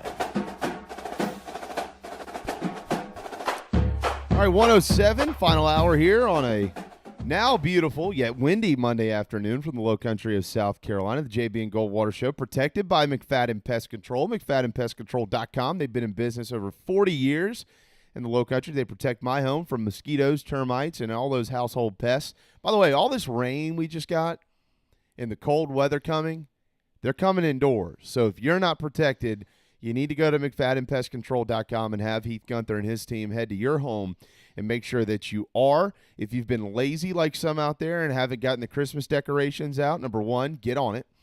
And number two, if you do get on it and you find that they're infested with spiders and stuff, oh, no. Oh, boy. But they'll get rid of those as well. That's why I had to make sure they sprayed my house before we pulled out all the Christmas stuff a couple of weeks ago. Yes, I said a couple of weeks ago. We were early this year because it's been a long year, and we wanted to have some good cheer around the Bradford house. Yeah. And it has been good, and it's been great because of our friends at McFadden Pest Control. So McFaddenPestControl.com, they protect our home. They protect this show. They protect Darren's home. They should protect your home. McFaddenPestControl.com, again, household family name. They've been around for over 40 years in the low country, and they'll go everywhere. Wherever you are, they'll find you. Check them out, McFaddenPestControl.com. All right, Darren's to the right of your screen. I'm Jamie. Again, we're here till 2 o'clock. We do have Reggie Merriweather ahead on Clemson and their win this weekend, and we'll project ahead with them as well. Right now, the Tigers currently third in the college football playoff. We're going to talk more about that here in just a few moments. Rankings set to debut, or they debuted last week. The second set of rankings will debut tomorrow night. We'll see where the Ohio State Buckeyes fall in that as well. But quickly, in some hoops, how about South Carolina this weekend? 1-1. They did have the loss, an ugly loss it was, Saturday against Liberty, but rebounded and played very well yesterday against Tulsa, an 11-point win in Kansas City. So 1-1 to start the season. They're off throughout the week. Got exams kicking in Columbia, but they've got Houston on Saturday night at 6 o'clock. 6 o'clock is the tip time for that ball game on the road in Houston, Texas. That's going to be a difficult one, but it would be a quad one win for Carolina basketball if they can go get it. And then ahead from there, Wofford, George Washington, Clemson, and South Carolina State is the remaining slate as far as the non-cons go. They'll start with Kentucky in the league December 29th in Lexington. They were upset by Richmond this weekend. So Wildcats dropped in the rankings as well, but Gamecocks 1-1 to start the year. Again, Clemson, a really good start to the season for them. They're 2-0. They'll play Wednesday hosting South Carolina State, but they did beat Mississippi State and Purdue to open the 2020-2021 campaign. Congratulations to them. College of Charleston, 40-point win Saturday over Limestone. They've got Richmond coming up on Wednesday as well. So the Cougars 1-1 to start the season, Darren. And, I think we keep forgetting that basketball is being played with all this, at least in our neck of the woods. I can tell you, typically I'm uber tied in when basketball starts, but because of COVID and I'm not doing the games that I typically am doing, I'm not, getting that crossover of football and basketball and whatnot. So I am paying attention because I do enjoy college basketball as much as any other sport. Right. I'll say this about the Cougars. They played their tails off at UNC. They were down huge. Yeah. They came back in the game, actually took a lead in the second half, and then kind of let things slip away. I think they're better than they were projected in the Colonial. I think the lack of fans is going to be far more impactful in basketball than it will be in any other sport. Yeah. Because watching these games, it is so odd. There's no environment. You're hearing all the sneakers. You're hearing all the dribbles. You're hearing everything being said from the sidelines. And it's strange. So much of basketball, the reason I love the game of college basketball, and I'd even say equal to, if not more than the game of college football, is the environment. Mm-hmm. You can be in a gym with 1,000 people and the thing can rock. But it's not happening this year, and it's not close, and a lot of the announcers aren't even on site, and it's strange. I mean, these late game runs, these comebacks, fueled by the fans. It's going to be a different year for basketball. It is. There's no doubt about that. There's no doubt. By the way, Citadel 1-0 after that win over Piedmont. But they don't play again until this coming Thursday against North Carolina A&T, and CSU is 0-2 to start the season. Beat by Eastern Kentucky, and we know they got beat by NC State last week, but they do have North Carolina A&T tomorrow night. Hey, December 12th, they got to play Duke. Better get it together quick. Yeah, no problem. Charleston Southern. Just hoops. Duke. Yeah. Mike Krzyzewski oddly very optimistic publicly about his basketball team so far. Yeah. I mean, he has straight up said we're beyond where I thought we would be, beyond where we typically are. You don't hear that type of stuff out of Coach K very often. No, absolutely not. College football playoff rankings again tomorrow night. Here it is, the top four from last week. Bama, Notre Dame, Clemson, and Ohio State. Remember, A&M and Florida 5 and 6 respectively, and Cincinnati at 7. Now, the AP poll came out yesterday. It doesn't mean anything anymore. But the AP poll still has Ohio State in there at number 3. Now, we'll see if they play this weekend against Michigan State. Remember, they might not be able to play that ball game. I question whether Ohio State will be 3 in the college football playoff rankings tomorrow night. I don't think they'll drop out of the top 4, Darren. I mean, they didn't play, so you can't necessarily just penalize them, but 2 slots in the college football playoff rankings. Well, remember, they were 4. Yeah, I mean, because Clemson had jumped them. Right. I don't think that they're going to drop out, but I think they should. I think where we're going right now is going to be quite a topic for debate. It's always debating when you're getting to the college football playoff in the top 4, but it is looking very likely that Ohio State is not going to qualify for the Big Ten championship. So if they play 6 games, 5 games maybe, are you going to put them in? Even with the eye test, have you seen enough? No. I think what we saw this weekend, Oregon State beats Oregon by Pac-12. Big 12 is going to have a tough time making it. You're going to have a Big Ten championship game with Indiana without their star quarterback, probably against Northwestern. That's not going to do anybody any favors because the winner of that game is not going to the playoff. Northwestern lost their outside shot that it was by losing to Michigan State. So the winner of the Big Ten championship, assuming Ohio State's not in it, is not going to the playoff. No. I can easily see there is a very easy path right now to 2 SEC, 2 ACC, including Notre Dame. I agree. It's a very easy, clear path right now. I totally agree. Yeah. I mean, I totally agree. I mean, honestly, again, I think I mentioned this at the top of the program. If I was voting on this tomorrow night, which I'm not, believe it or not, I'm not actually on the college football playoff committee. I'd have Florida in there at 4, and I'd have Florida ahead of Texas A&M because I think I get that A&M beat them earlier in the year. I understand that. And so that's where a lot of people fall in this. Well, A&M beat them. You got to put them ahead. I understand that. But if you ask me right now who are the top 4 teams in the country, I think Florida is one of the top 4 teams in the country. But you're right. This Clemson Notre Dame thing is shaping up really interesting because Notre Dame's good. Yeah. And what was impressive about the win over North Carolina this weekend was the fact that they held North Carolina to 17 points. That's what was impressive. I mean, you can make a strong argument that Notre Dame's got the best defense in college football. You can. And so because of that, it makes the ACC championship game. Can't we all just go ahead and agree, right? It's going to be Clemson and Notre Dame rematch in the ACC championship. Makes it that much more intriguing. I know that Trevor Lawrence will return, and that's going to be a difference for Clemson in that game. I know that DJ Uiagalelei played incredibly well, but it's still different when your leader's out there. He knows the offense better. You might have great passing numbers, but would Lawrence have checked into better plays here and there and stuff like that? So you're better with Trevor Lawrence. Mm-hmm. All right? So don't just look at passing numbers that DJ had in that game and think, well, yeah, but he played really well and they still got beat. You're better with Trevor Lawrence no matter what. But if you ask me who are the top 4 teams in the country, I still have Bama at 1. I do have Notre Dame at 2. I do have Clemson at 3, and I've got Florida at 4. I like Florida better. I think if Florida and Ohio State played today, I think Florida would beat them. And I'll tell you what, I don't know that it's a foregone conclusion that if the Gators or if we project it, that I think this is exactly how it's going to work out. It's going to be Bama and Florida in the SEC championship game. Yep. I don't know that it's a foregone conclusion that Alabama just goes in there and wins that game. I don't know. I have doubts. I have serious doubts about that. It's not a foregone conclusion. It's a boat race. And are you saying just wins overall if Florida can go in and upset Alabama? I think Florida could beat Alabama. I think they. Now, I'm not projecting that they. I wouldn't be shocked if they beat them. I lean on a little bit of what Mike Morgan said when we had him on from Paddock and Whiskey on Friday. He said Florida's defense, it's not great, it's not elite, but it certainly has improved from where it was at the beginning of the year. Dan Mullen was tearing into Todd Grantham. Yeah, Grantham this weekend. I mean, just lighting him up. He's the defensive coordinator for Florida. So that needs to be a little bit more consistent if Alabama is going to be pushed by Florida.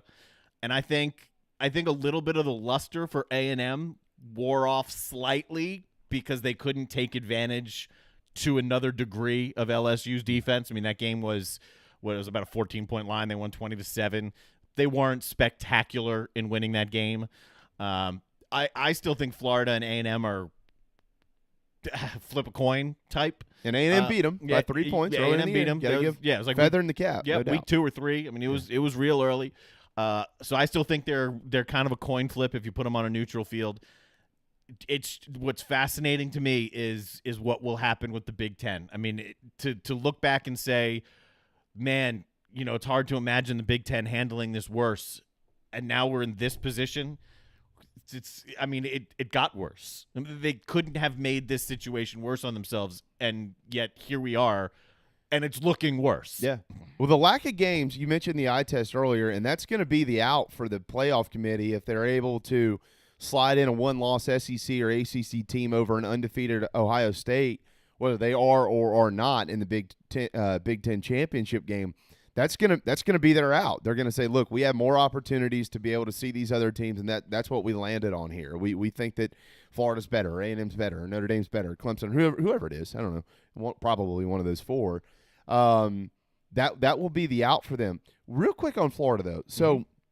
They have one loss, and it is A&M. And at the time, A&M was ranked 21st in the country. But remember, A&M's ranked 5th now. Mm-hmm.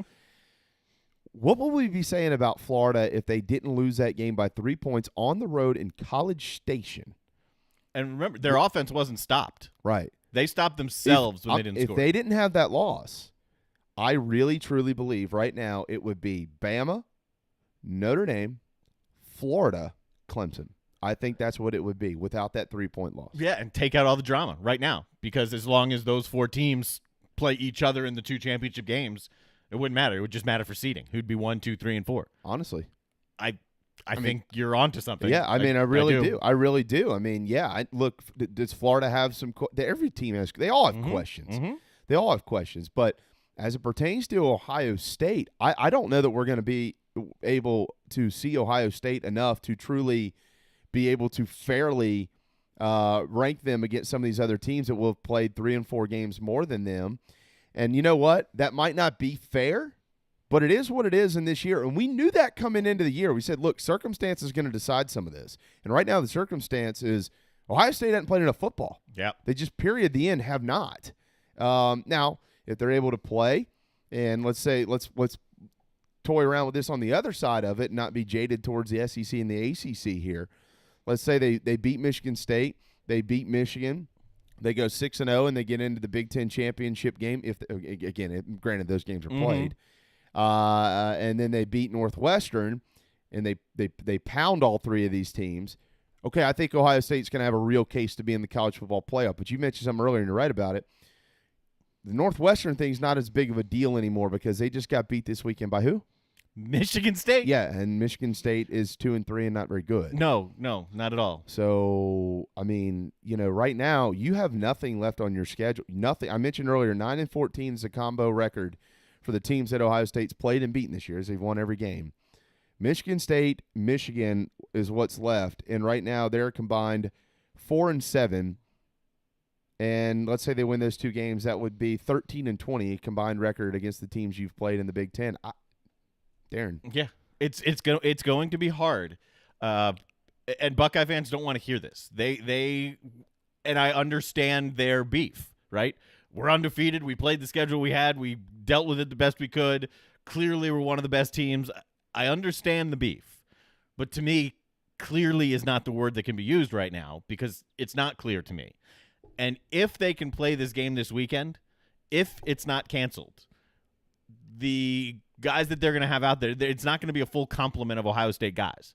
So they're not going to look their best if they can play any. They're going to do everything in their power. They'd play with 22 guys, I think, if they could, just so that they don't fall below that threshold to get into the championship game. So we don't even know how they'd look if they do play this weekend. Right. It's Ohio State to me is becoming a tougher and tougher sell as they drop games without the ability to put something else in there. The SEC just released a few minutes ago that tentatively the SEC plans to determine and announce its schedule of football games for December the 12th and December the 19th, this Friday, the 4th. Kickoff times and TV selections for the 12th and 19th will be announced Sunday, the 6th. Of course, these are all makeup games, and you got to remember, too, that there's an SEC championship game to be played in there. Now, how important is that to Texas A&M? Like right now, so Florida and LSU still need to be made up, right? Yep.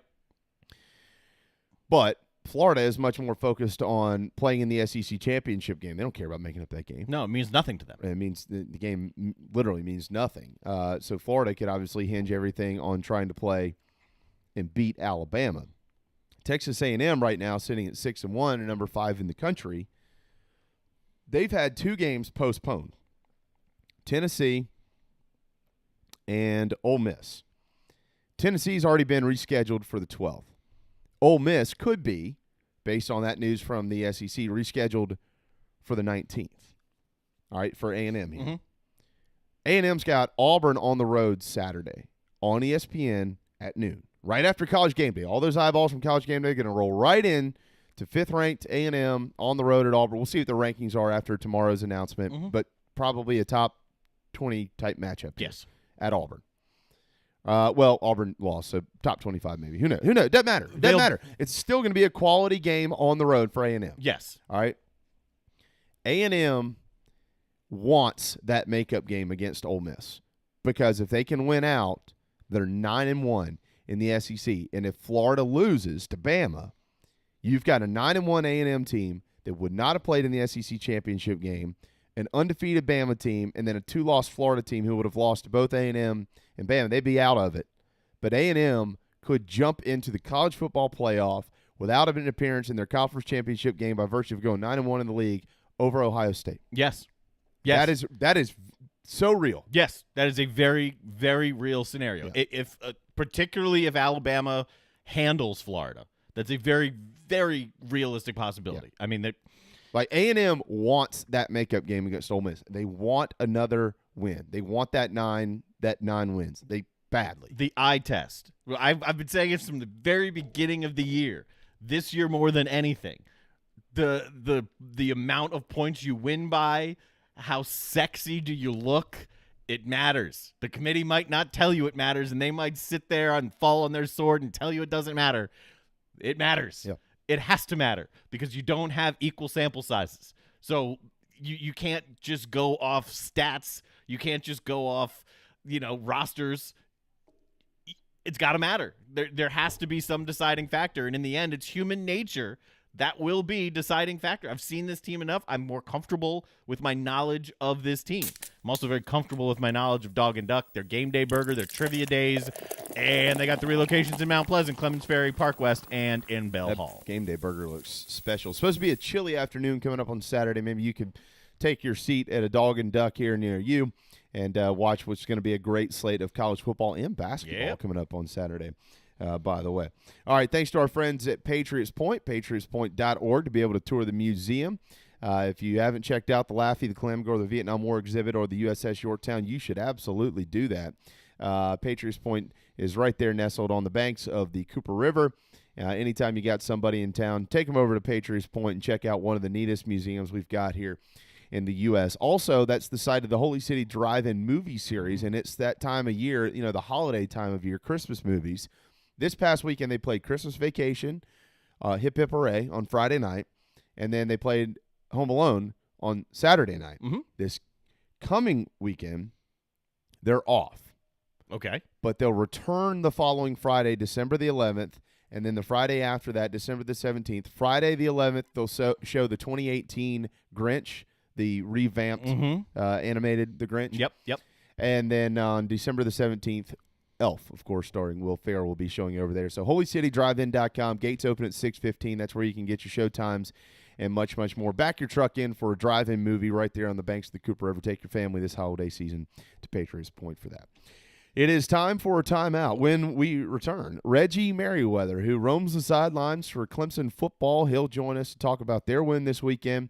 We'll get into the playoff with him as well, project forward for the Tigers, looking more and more like Clemson and Notre Dame in the ACC championship game. So you'll want to be a part of that conversation. Hang tight. The JB and Goldwater Show, driven by Stokes Volkswagen. We'll be right back. Is your old car really scary? Does it look dreadful or smell awful? Don't be frightened. There's never been a better time to trade in your spooky old car. Stokes Volkswagen just received a new shipment of the VW Atlas and VW Crossport. But here's what makes that even sweeter. Every new Atlas and Crossport is $3,000 off MSRP. Plus, every 2020 Volkswagen is available with 0% financing. That's right, you get both the huge discount and 0% financing. So if you want to play trick or treat at other dealerships, that's okay. Come see us at Stokes Volkswagen on Ashley Phosphate or visit stokesvw.com. Peace and love at Stokes Speed Dub. Plus tax tag includes $399.50 closing fee. Offer subject to lender approval. Expires month end. Merry Christmas! Keith Gunther here with McFadden Pest Control, wishing you all a happy holiday season. The only outdoors we want coming inside your home this time of year is the Christmas tree. McFadden Pest Control wants to make sure your family has a safe and enjoyable holiday season. And the best way we know how to do that is to make sure your homes are pest-free. We've been protecting the Low Country for over 40 years. Families trust us. We hope you will too. We're wishing you and your family a Merry Christmas from the entire McFadden Pest Control family. McFaddenPestControl.com. Family Bingo Night is back. All 3 Dog and Duck locations. Every Monday from 6 to 8 is the perfect time to bring the kids, have dinner, and play bingo. They've upped the prizes with retail store gift cards, gas cards, in-house cash cards, and kid-friendly gift cards like Nintendo, pizza, App Store, and more.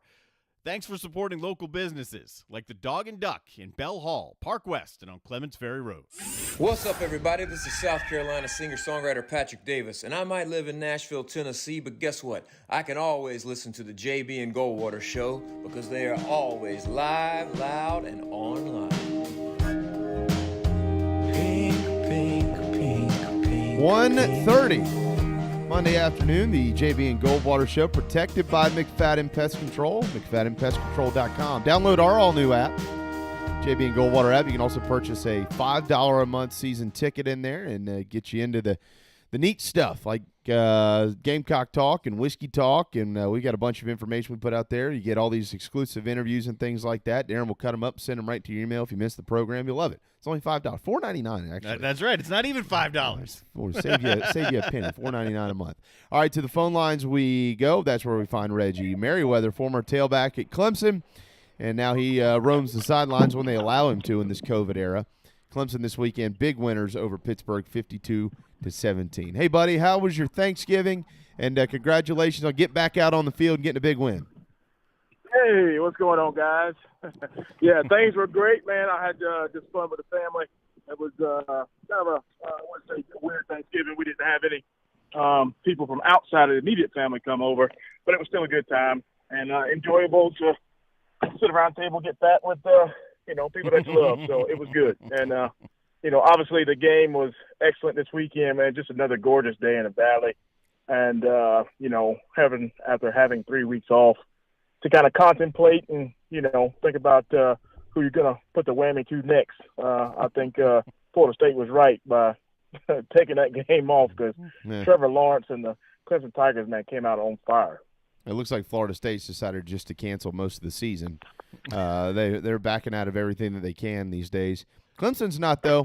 They're trying to put their foot on the gas pedal and speed right into the college football playoff once again this season. Finally get back out on the field. This was over in the first quarter. And, Clemson up 31-0, up 38-10 at halftime. Lawrence 26 of 37, 403, and a pair of touchdowns in the ball game. The question was coming into the game, not if they're going to win. I think we all knew they were going to win, but are they going to be rusty? What's it look like? I kept referencing the Tigers as an angry bunch of hornets last week because they weren't able to play in Tallahassee. It sure looked that way. Is that the last time we see Trevor Lawrence in a Clemson uniform, Reggie? Absolutely. In Death Valley? I believe so. Yeah, absolutely. And the crazy thing about it is there are still some hopeful fans out there that think he's going to stay, but the kid has done a lot since he's been at Clemson. I mean, he's only been at Clemson 3 years. He's been at 3 college football playoffs. He's won some big-time games. He's got a national championship, right? He's won every single pretty much ACC game that they've played. So, again, what is there to check off the box, And you've got a very, very talented quarterback behind him in DJ. It's kind of one of those things where if you come back, it's like funny money. You're going to be the number 1 overall pick, so there's no need to worry about coming back. You're still going to be the number 1 overall pick if you do come back. So why wait to be paid when you can go out and get some NFL experience and go ahead and start your career early. And I like a lot of people to realize the kid has already graduated. So the point of going to school, right, playing those big games, obviously, but to get your degree, graduate, and then go on and make some money. So if he's able to do that this year, go and make some money and, stay healthy, I think he'll have a great career, and he'll be one of those guys that one day put on one of those jackets and they have him in the Hall of Fame. Yeah, and he's got to take care of his fiance now. He can't let her down. That's right. He's gotten engaged in the whole thing now. Reggie, again, 35-point win. When you look at a lot of Clemson's results, especially over the last few years, you really have to kind of dive deep because that's what Dabo does. I mean, you look up and they win these games 30 points, 35, 40 points, and you just think, oh, it's a blowout. But Dabo has to dive deep into the numbers and exactly what happened into the game so they can continue to improve and try to win national championships because that's the level they're on now. Can't be comfortable just winning by 30 points. What do we have to do to make that 40 points? It doesn't appear a lot, but when you look at Travis, Travis had 11 carries, and I know this thing was out of hand early, 11 carries for 58 yards. Did the offense seem to be kind of back in flow with Trevor there calling the plays again at quarterback? Did Travis seemingly look a little bit more comfortable again as the best tailback in college football? Yeah, and, one of those things, somebody texted me today and was talking about just in general, you think about Travis and what he's done this season, and not only his career, he's definitely checked some boxes off. And when you start naming off some of the guys that are in his category now, he's the best ever to do it at Clemson.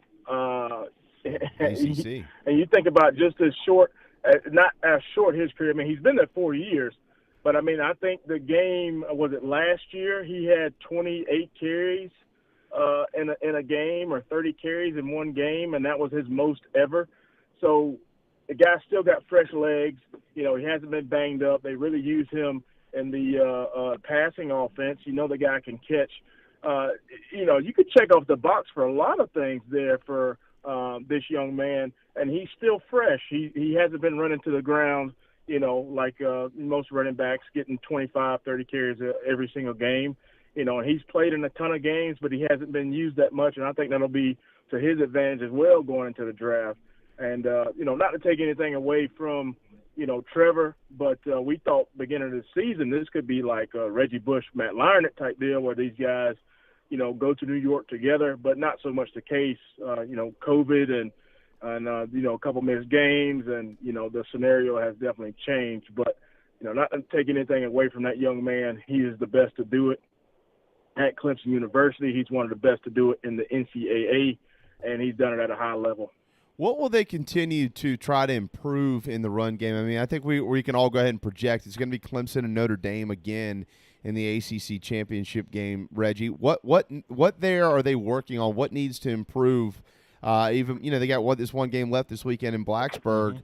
What are they trying to spin the wheels on so they can get to Charlotte and make sure that thing's well established?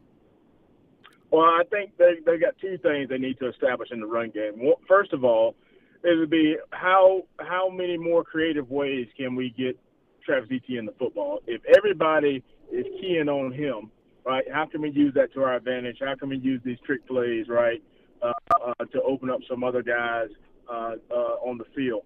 And then the second reason is running Travis Etienne straight up the middle, right? If that's your bread and butter, how can we keep defenses honest, right? And how can we improve this offensive line blocking scheme up front to allow him to be able to make those 3 or 4 hard yards right up the middle if we're going to continue to do that? And obviously, with a great quarterback as Trevor Lawrence is, his stats are still not that amazing that you could take a loss on first and second down, right, and play behind the sticks and still win the football game. So, again, creative ways of using Travis Etienne without the football. And then if they're going to continue to run him up the middle with that zone read play for the RPO, how can we fix this offensive line so he can get 4 or 5 yards a touch? And then again, if he's averaging 4 yards, you're still playing in front of the sticks and you still have the advantage on the ground game. So he's going to break one. That's just, if you're a mathematician, if you read analytics like that, you have got to know with this guy's stats. You continue to feed him the football, good things are going to happen. Great quotes there, great comments there from you, Reggie. And he hasn't been over 100 since the 149 against Miami back on October the 10th. Since then, it's 44, 86, 84, 28, 58. It's not to say the offense has been bad. The offense has been really good, and he's obviously done his job there. But we all know as you get closer to having to see Notre Dame again and then having to get into the college football playoff, that's something that you want churning. And defensively, and they got it going on Saturday. 4 picks of Kenny Pickett. They sacked him 6 times in the game. What was different there as opposed to what we'd seen maybe the last couple of ball games? Well, the big difference there, and there's a really big difference, is that's Tyler Davis. And, we talked about this on the pregame show, man. When Tyler Davis is back in the rotation, not only do you keep your same rotation as far as guys getting rest, they're not having to go, 40 snaps a game, and he can take on the double team. He's one of those guys, too, that can take on 2 guys, and that'll free up a linebacker or safety coming down the blitz. So, obviously having him back, man, made a huge difference, especially in the run game as well. But having Skowski back as well, too. And, again, you talk about, Clemson ran 90 plays on Saturday, right? And can you imagine a defense being out there 90-something plays, and it's been, 40 runs, 50 passes type deal. They get wore out. So having Tyler Davis back in the lineup definitely kept the rotation kept the guys fresh, and they were able to go out there and blitz a bunch of guys and make some plays happen. And then obviously you get pressure on the quarterback. He scrambles out of the pocket, throws a couple up, tip balls, and some are in the double coverage. So, again, they had him rattled fairly early in that game. Could you see, and we're talking with Reggie Merriweather here, could you see the difference in the way the defense was playing simply because the guys were out there? Was there better communication amongst the guys that were on the field? Was there any noticeable difference that maybe the average fan couldn't see other than, hey, 47's back on the field? I would say, yeah. I would honestly say yes. You talk about the intensity and having everybody lined up. And if you pay close attention to the game, again, not a knock on any of the other players, the last couple of weeks when having, Davis out and Skowski. But if you know what you're doing, you don't have to think about it. Does that make sense? You just go.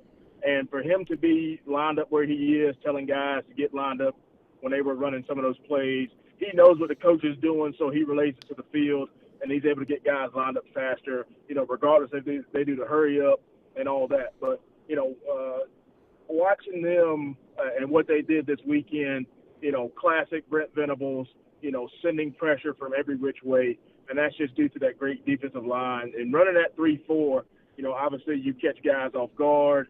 Running backs have to block defensive linemen and that type of stuff in that scheme as far as, blitzing goes.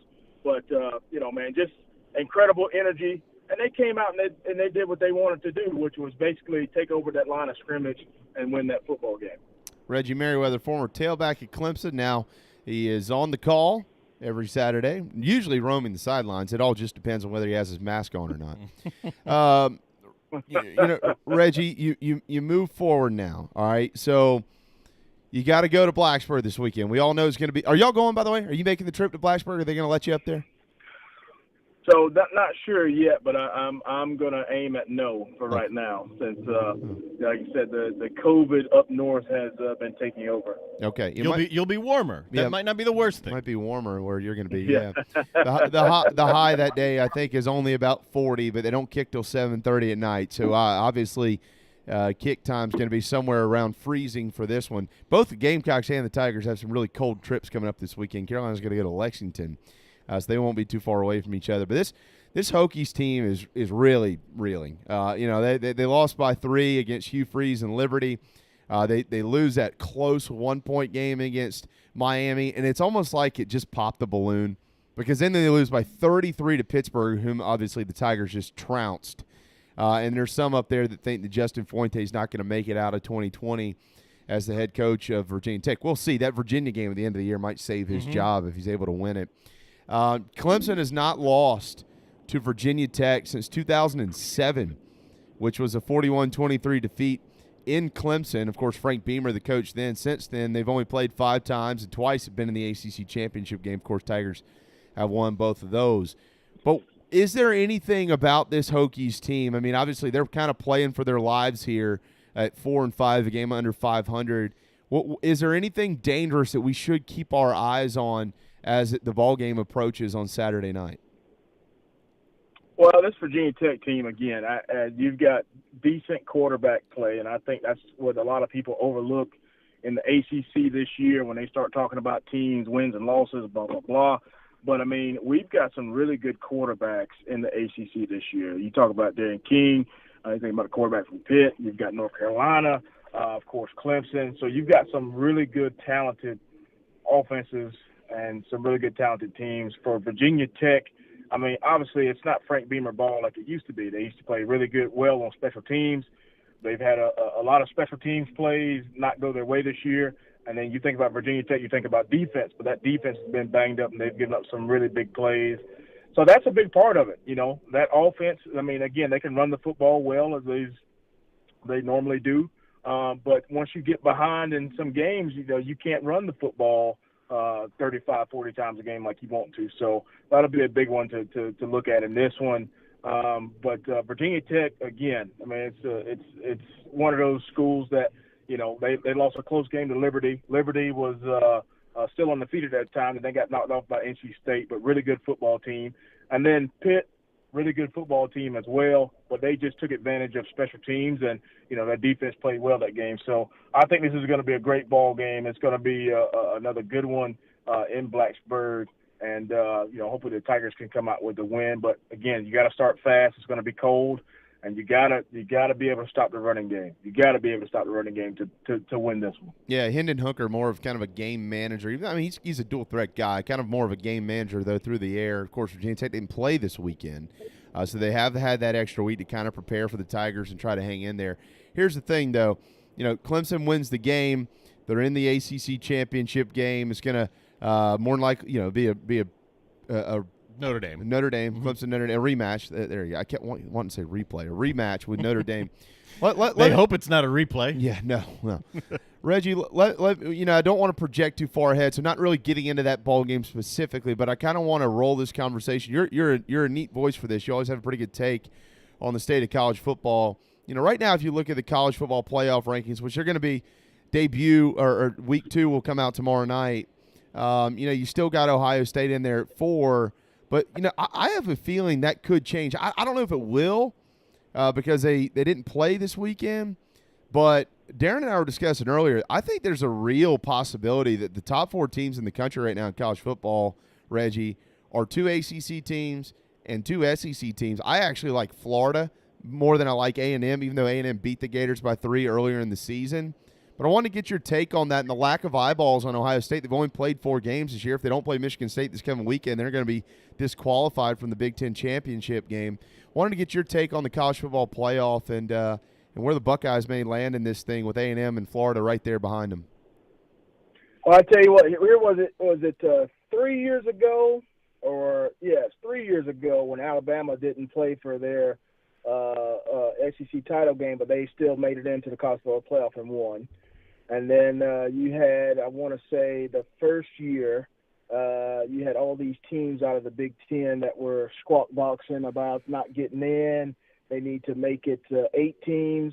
So I tell you what, this year, if Ohio State only playing 4 or 5 games gets in, you might see some couches burning or something going on because there's a lot of teams out there that finished the season, played all their games, only lost 1 game, and now, they're on the outside looking in when they were, basically told, hey, go undefeated, win your games, win your conference, and then you'll be in the CFP, but that's not the case. And I think body of work has a lot to do with it.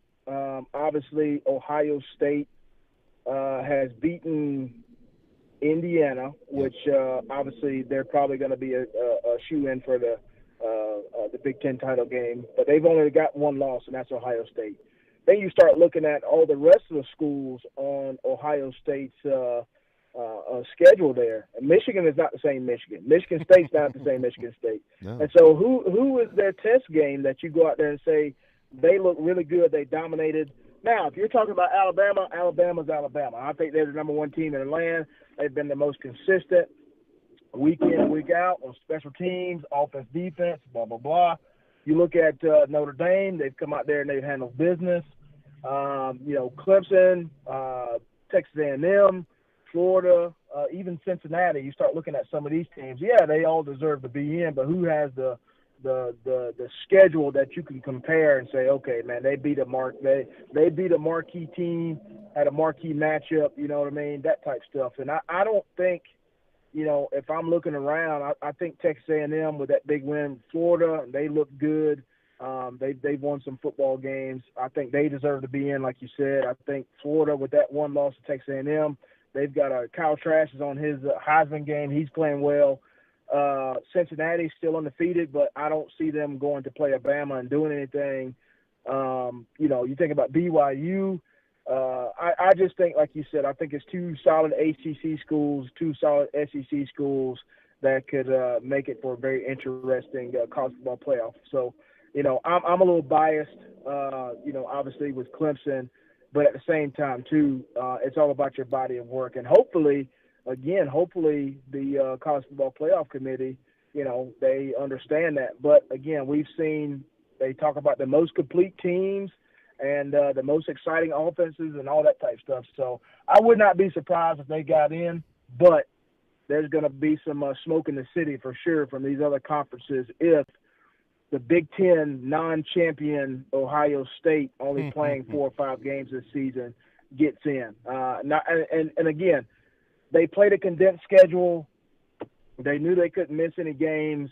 Obviously, half of their staff and team have COVID. With the 3-week, deal they have now, where when you test positive, you have to do your test and all that, but that's like a 2 or 3 week time frame. So if Wisconsin couldn't do it, I'm pretty sure Ohio State's not going to do it. They're just, buying their time. But for me, I just think that's, it's going to be a lot of smoke in the air for the college football playoff committee if they choose the way I think they're going to go. Reggie Merriweather, you mentioned the term body of work, which is so valuable in this conversation.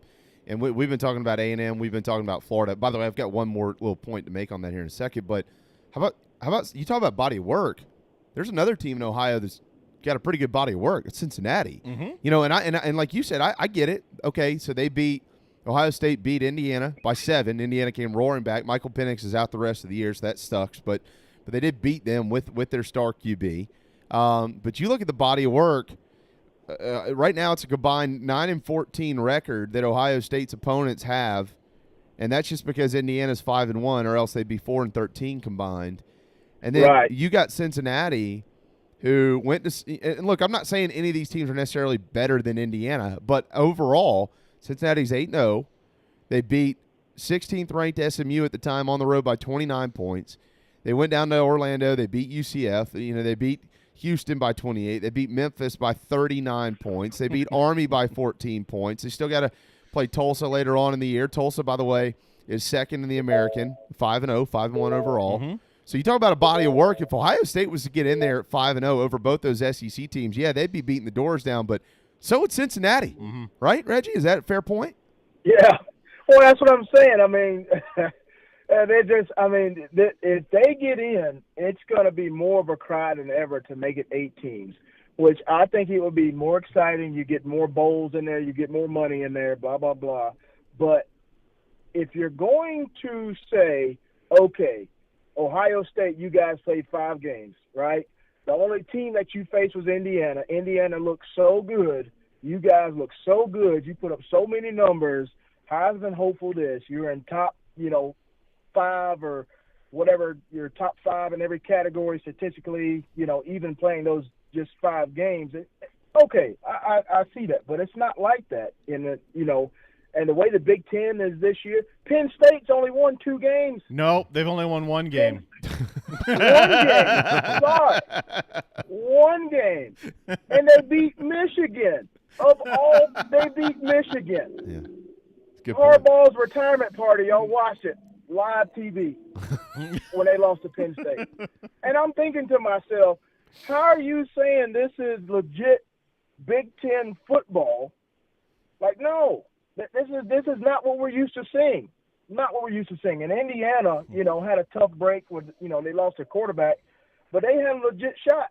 They had a legit shot to win it all. And Northwestern, Northwestern's a good team too, but do you see them going out and playing Alabama or Florida and running? No. So it's you could go either way, but for me, I just say leave the whole conference out. Just throw them all out. Man. Hey, well, let me throw this scenario at you. This is true. This could really happen. I don't think I've ever seen this. I mean, it's only been around for 7 years now. The playoff has 7 seasons. I don't think I've seen this. So let's just have some fun here because it's Reggie and he likes to have fun. So Clemson's 7-1, Bama's 7-0, Notre Dame's 8-0, Florida's 7-1? 1 loss. 7-1, right? All right. So let's say that Florida and Bama, which is this is what's going to be. It's going to be Florida and Bama in the SEC championship game, and Clemson or Notre Dame in the ACC championship game. Clemson gets revenge. Florida beats Bama, which, by the way, I think that could happen. I'm not projecting it, but it could. Florida is playing good football, and if there's any team in the SEC that could beat Alabama, it's Florida. Mm-hmm. And they beat them. All 4 of those teams would have 1 loss. And they'd almost essentially be all to each other with the exception of Florida's loss against A&M. You could realistically have 4 college football playoff teams all with 1 loss. I think it's very realistic to think that scenario could actually happen, Reggie. I agree. Yeah, I agree there too. But here's my thing. I think if a team is going to lose, you know what I mean? If it's a close game, I can see consideration. But if it's a blowout, by 21 or more, I don't think they should be considered. Even though, like I said, they're undefeated or have, potentially 1 loss coming out of their conference championship. I don't see that. But there's a lot that could happen for sure. And that's why it's so hard. Again, you talk about the college football playoff committee. What do they look at? I mean, like you said, the body of work, analytics, whatever it may be. They say, air quotes here, that they watch the games and they're into it. But, for me, you got to take into account, again, strength of schedule, look at the win-loss margin, obviously look at the stat lines too of statistical categories, how explosive are their offense, were they able to keep all their players, is everybody healthy, that type stuff. I think you all got to kind of put that into account and then go from there. But, for me, I don't see how a team can play 4 or 5 games and you can say, hey, this is it for me. This team looks legit. When the next week they could possibly come out and lose to their rival or lose to the conference championship game in incredible fashion. But, that's the same thing that they said about Trevor Lawrence on ESPN. Hey, the biggest marquee matchup of the year he wasn't there for. He missed 2 games. And he's no longer in Heisman contention. So I get it, but I'm telling you, man, it's a lot of heavy weight on this college football playoff committee. And, thank God they don't have cameras in the room when they're picking, because a lot of people, would like to be a fly on the wall. But it's going to be a hard decision. But for me, I agree with you guys. I think if you come out unscathed, of course, in your conference title game you're in, and if you have a close game, if it's a close game, 7 points or less, then I think you should be considered as well. But when you start talking about, teams and athletic directors and, conferences going out and, talking about what they were going to do pre-COVID, getting ready for the season, all that should be taken into account too. Because like I said, you're going to have Alabama that played 11 games. You're going to have Clemson that played 11 games. All these ACC, SEC schools will have played their schedule. And then, hey, you got a guy who's only played 5 and still can get in. So a lot to take in there, a lot to go over. And I may take that back. Clemson's not going to play 11 games because I don't see that Florida State game coming back into play anytime soon, unless the miracle of PayPal cash payment comes across on Radakovich's desk. So I don't think that's going to happen either. That's not going to happen. And Virginia said as much today too. They don't want to make up the Florida State game. Yeah, either, no interest in going back to Tallahassee. We'll leave that one there, Reggie. We're glad you had a happy Thanksgiving. Best of luck this weekend. Tigers head to Blacksburg to take on Virginia Tech, and then from there, more than likely into the ACC championship game for a rematch against Notre Dame. We look forward to speaking with you next week. Okay. Man, I appreciate you guys, and as always, go Tigers. Yes, sir. There you go, Reggie Merriweather joining us from the Upstate. Real quick, Georgia quarterback DeJuan Mathis, he has entered the transfer portal. We'll see where he lands. And what day is today? Of course, it's Cyber Monday. We all know that. It's Cyber Monday. When did that become a thing? I don't know. When the internet did, I guess. It's also Computer Security Day, so if you're cyber shopping, be secure. That makes sense. It's National Mason Jar Day. If you got a mason jar of moonshine, congratulations. Mm-hmm. It's National Mississippi Day. It's not Mississippi, by the way. If you go to Mississippi, it's Mississippi. There's only 2 S's, not 4. Louisville. Yeah, there's 2 S's, not 4. It's National Personal Space Day, and it's National... It's been Personal Space Day since COVID. It's true. And God help these people. It's National Meth Awareness Day. Stay off the Clorox, folks. And that's it. Thanks to Reggie Merriweather and Wes Mitchell for joining us today on the JB and Goldwater Show. We're all but out of time. Happy Meth Awareness Day. Happy Meth Awareness Day to all you meth heads. Thanks to Darren as always, and thanks to all of you who watch and listen to our program. Download the all-new JB and Goldwater app if you've not done so.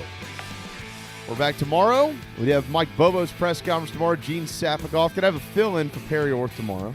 Haven't decided who that's going to be. The fiance?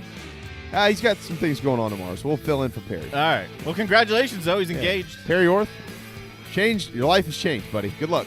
Good luck. Have a marvelous, cool Monday afternoon. We'll see you back here on the JB and Goldwater Show, driven by Stokes Volkswagen tomorrow